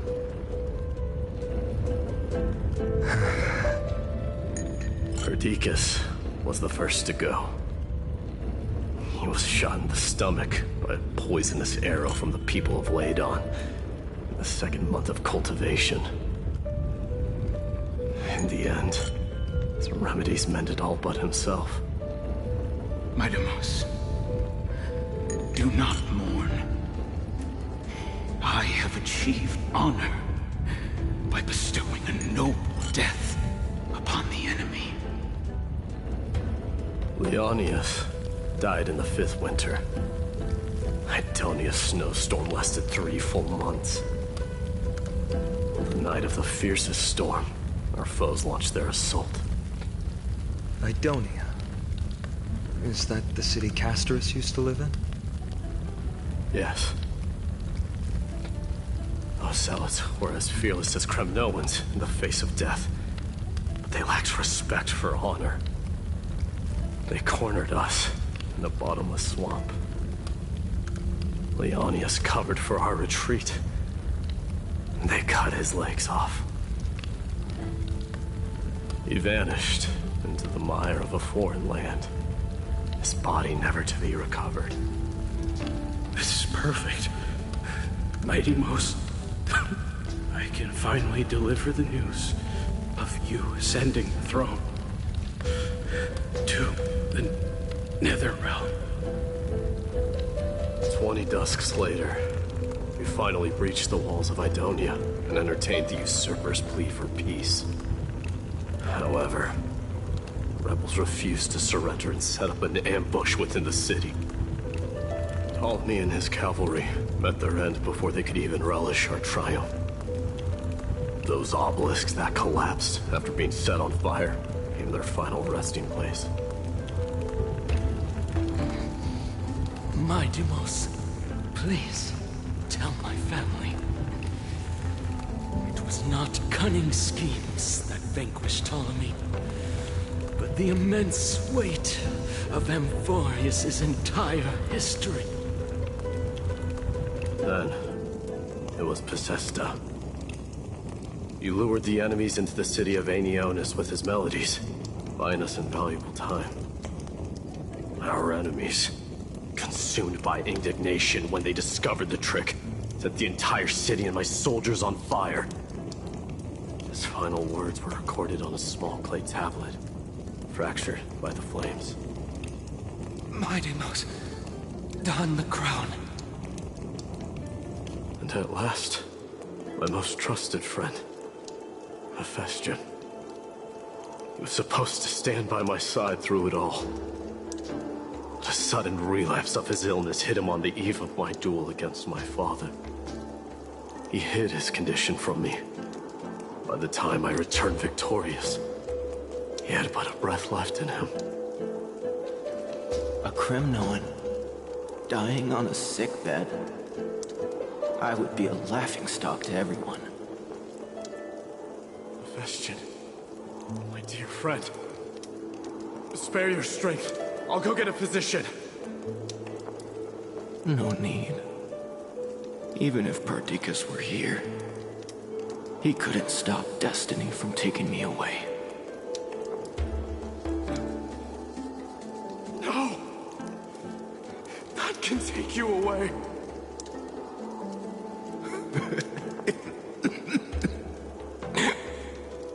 Mightimos, our king, do not shed tears for me. It's not befitting of your status. Farewell, my dear friend. You must lead us back home. What a grave trial indeed. Now I understand why you see immortality as a defect, or even a curse. My father threw me into the sea of souls to break the wheel of karma. But little did he realize it would grant me an immortal body and summon a fated revenge on his head. Following his demise, I considered leading my people back to our homeland. Kremnos had already turned it into a wasteland. Only darkness and insanity thrived there. Against the dissent of many, Krateros included, I made the Kremnoan detachment stay in Akama. But I know that their glory will never be doused out. The instant of strife shall inevitably arrive. If you take over Nikedor, then you must begin the journey back to your homeland.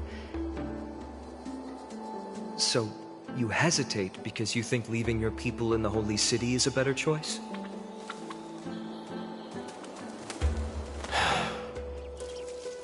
I don't know. But I have never been crowned. Those 5 were never endowed with any titles. None is aware of their glory. Your predicament is truly complicated. I don't know how I can give you any useful advice. Maybe you could seek counsel from more peoples, such as the Grand Craftsman. Cartonis' peoples seem to have been through comparable dilemmas. And that teacher of yours, Krateros? Dee, we've got a big problem! Big problem! Lady Tribby, what's making you so flustered? Hurry up and go save Trinan! She got abducted by Krateros! Krateros!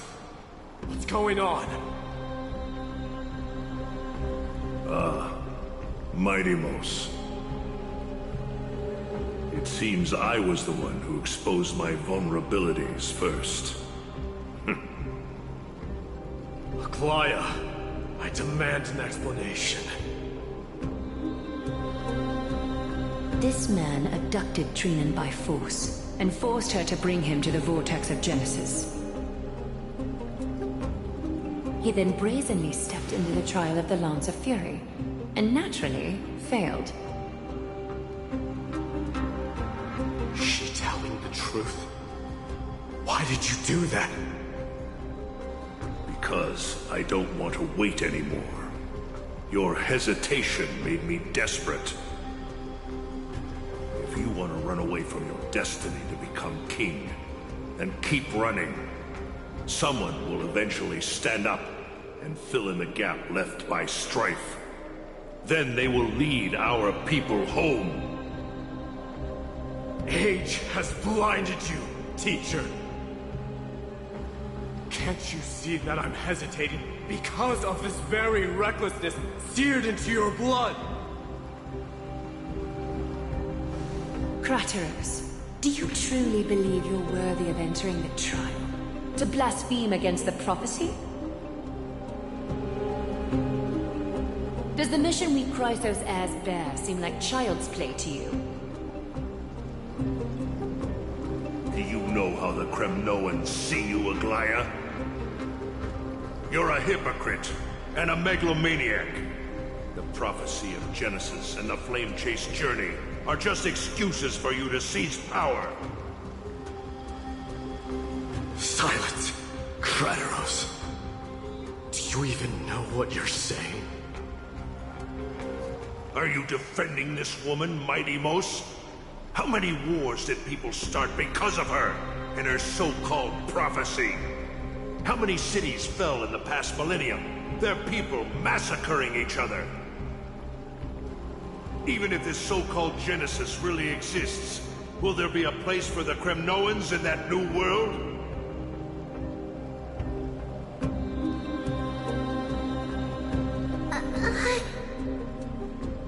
Are you done talking? By agreement between the Chrysos heirs and the Council of Elders, those who trespass upon the vortex of Genesis need not be tried by the Council. I am allowed to pass judgment alone. Crateros, your actions are unforgivable. I hereby sentence you. Aggie, wait! We have a proposal! Someone has to resolve this conflict between the cities. Lord Crateros did not use violence to harm us. We can sense that his anxiety stems from his concern for his people's future. Please, Aglaya, hear us out first. I'm listening. I'm sorry, Lord Crateros. We were so preoccupied with deciphering the fragments of prophecy that we neglected those of you not favored by its message. Her accusations were harsh, but justified. We wish to earn your trust, and those of the Kremnoans. I think the best way to do that is to take you to witness the source of the prophecy for yourself. How are you going to show me something that has no form? You've heard about that Outlander, right?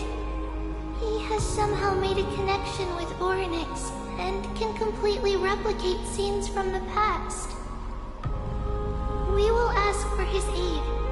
Tomorrow, at the Abyss of Fate in the Temple of Yanisopolis, we will show you everything from that distant memory, Crateros. A fair proposal. I accept. Until then, you will be stripped of your freedom. That is my one condition, and I will brook no argument. It is not the first time I've been made someone else's prisoner. Do as you please, demigod. Teacher, why did you do this?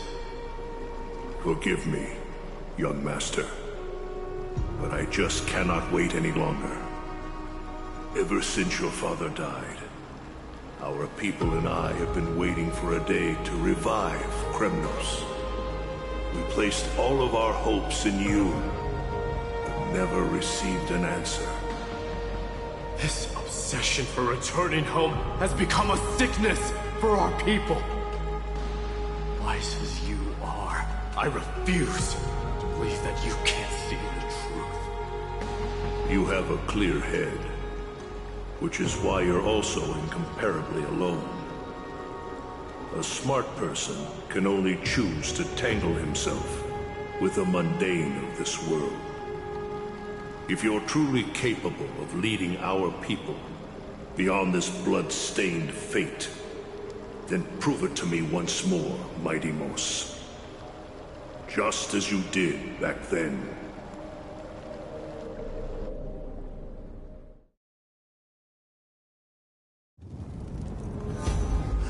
A fierce fighter.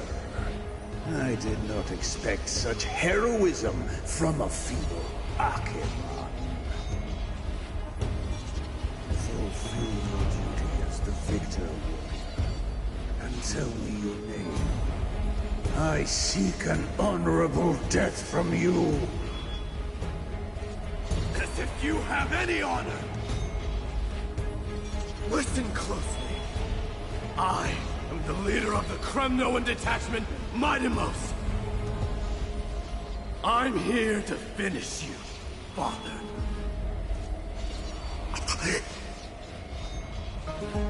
It is you, the beast spurned by all.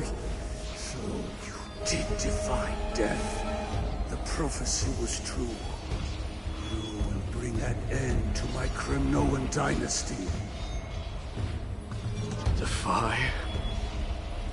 You're wrong. Death fears me.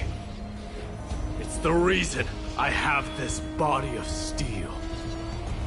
As for you, you already stand at death's door, Father. You were the one who threw me into the Sea of Souls. The one who tried in vain to enslave a Titan. The one who desecrated the body of a god. Haikis! You're a weak king. So weak that even the lowliest hyena is a more noble existence than you. Now, fate's reckoning is upon you. Then swing your blade. Take my crown. Coronate yourself with an old king's blood and inherit it all. Become the new rightful king of Kremnos. No. I don't want the crown. Listen. There's only one end for the kings of Kremnos. Then the crown means nothing to me. All I want is your life. To avenge Mother and my comrades. But the walls of Kremnos will not fall with you. Do you truly think you can escape fate's grasp, my son? You and I, we're both the same. We feast on strife and fear. Now, kill me!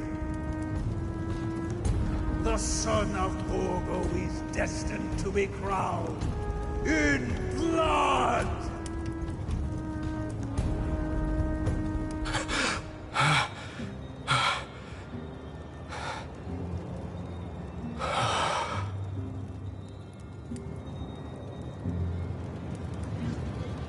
Kratos.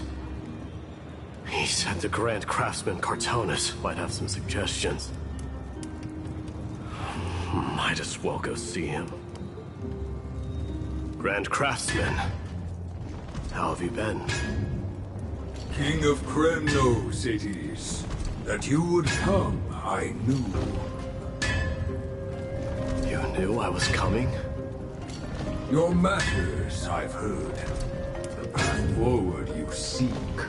Many questions you have. But before that, take this. What's this? A signet ring for the King of Kremnos. Belonged to your mother. Recast and restore it. I did. What? Mother threw it into the Sea of Souls. A long time to fish out it took. Very fortunate we were. I can hardly imagine how much patience and courage it must have taken to find such a small signet ring in the Sea of Souls. I owe you one. Gratitude there is no need for. Repayment for saving me, this is. Questions you bring with you, ask now. Fate I've always denied. It's finally caught up to me. By all rights, I should accept Strife's authority. It would make everyone happy. The Chrysos heirs, the Council of Elders, the Kremnoans. Even the bards who will write it all into song. Yet hesitate still, you do. Hesitate, why do you, young king? Because of my people. Be they men, women, the elderly, or children. Hearts of all Kremnoans yearn for home. They've all been waiting for this day. For the day their king returns. Children of Strife would then be able to go home and embrace the old traditions. Never mind that most of them have only ever been heard in these so-called traditions in song. They would then gather around their king and throw themselves into battle. This is not a good thing, you believe. Kremnoans have been trapped in a cycle of bloodshed for the past 1,000 years. They seek vengeance, start wars, become prosperous, and decline. How much innocent blood flowed into the River of Souls in all those years? How many needless sacrifices could we have avoided? I accept that fate, become the totem of strife, and lead my people into repeating the same mistakes. Then of course I would be terrified. I'd be terrified of becoming king.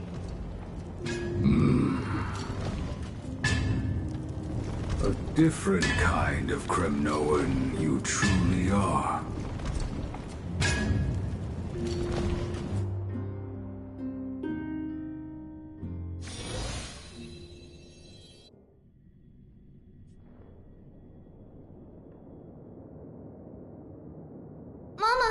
Mama, I had a dream last night. Oh. Now what did you dream about, my darling Trebios? I had a dream that I turned into many me's. Then we made the moon into a ship and made the stars into our sails. Then we floated on the ocean and let the wind blow us in any direction it wanted. Well, that sounds like a lovely dream. Yeah! The ocean and the sky were really, really dark. But there were so many of me that I wasn't scared at all, because we'd all sing together. The ocean wind blew us onto an island where the wind tasted like flowers. There were bleating sheep and chirping birds inviting us to be their guests. There were so many animals on the island, but none of them ever fought. Giannis's holy maidens can receive guidance from the God of Passages. Perhaps what you saw in your dream is a divine land somewhere in Amphorius. You think so? What's wrong, Trebios? You look unhappy. Because on that same island, I saw a dark mountain on the other side of the ocean. And it was very, very tall. The mountain looked alive, and it kept getting closer to the island. Then I realized it wasn't a mountain, but a very, very tall wave made of water. When the wave smashed against the island, it looked like it was going to eat the island up. The small animals tried to chase it away, but they couldn't stop it. Then there was a bang and I woke up. A dark wave. Mama, does something that scary exist in real life? Yes. Unfortunately, it does exist in Amphorius, but it's very far away from our temple. We call it the Black Tide, though it has nothing to do with water. It has no shape or form, but it can swallow up animals, humans, and even titans, turning them all into monsters. Oh, black tide is a baddie. I don't want everyone to turn into its food. Can't we chase it away? Of course, my dear. You only need to behave well and listen to what the adults tell you. Study all the knowledge and etiquette you need, then grow up and become a proper holy maiden. The divine Yanis will then give you guidance and help you light the way for the people. Wow, I'm gonna eat a lot and study a lot and become a holy maiden. But Mama, you said the black tide can swallow up titans too. What do we do if even Yanis is eaten? If that happens, then the Holy Maiden will have to be the one to guide people on the right path. After all, we are the human avatars of the God of Passages, yeah? Yeah! But one person alone is not enough. Once you're older, you'll make a lot of friends. You must do your best to unite them, because that's also our duty as priests. Friends? Are they also like me and Mama with pretty red hair? They might not, but they'll certainly be just as smart and kind as you. Mama? Am I dreaming? Don't be silly, dear. Of course you're not dreaming. I've always been by your side. What? Now be a good girl and call your friends over too. Let's play hide and seek, just like we used to, okay? My Trevios is the smartest girl. I'm sure they remember where everyone is hiding. The voice sounds so far away. I don't remember. Who am I looking for? Your friends, who will chase the black tide away alongside you, of course. Is this from my childhood? I don't remember. Use the spindle to connect everyone. There will be an Wow, Of course you can. I think that there's a noble girl. just like Mom? Perhaps. I know! I named this doll. I don't remember.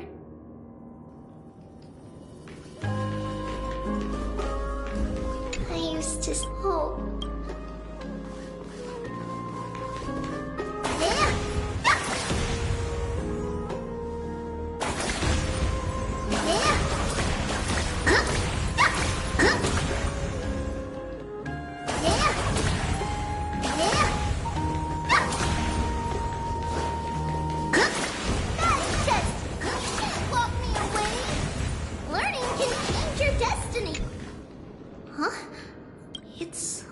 Many years. Silly girl. All right. I believe one warrior hails from a lovely village where bulrushes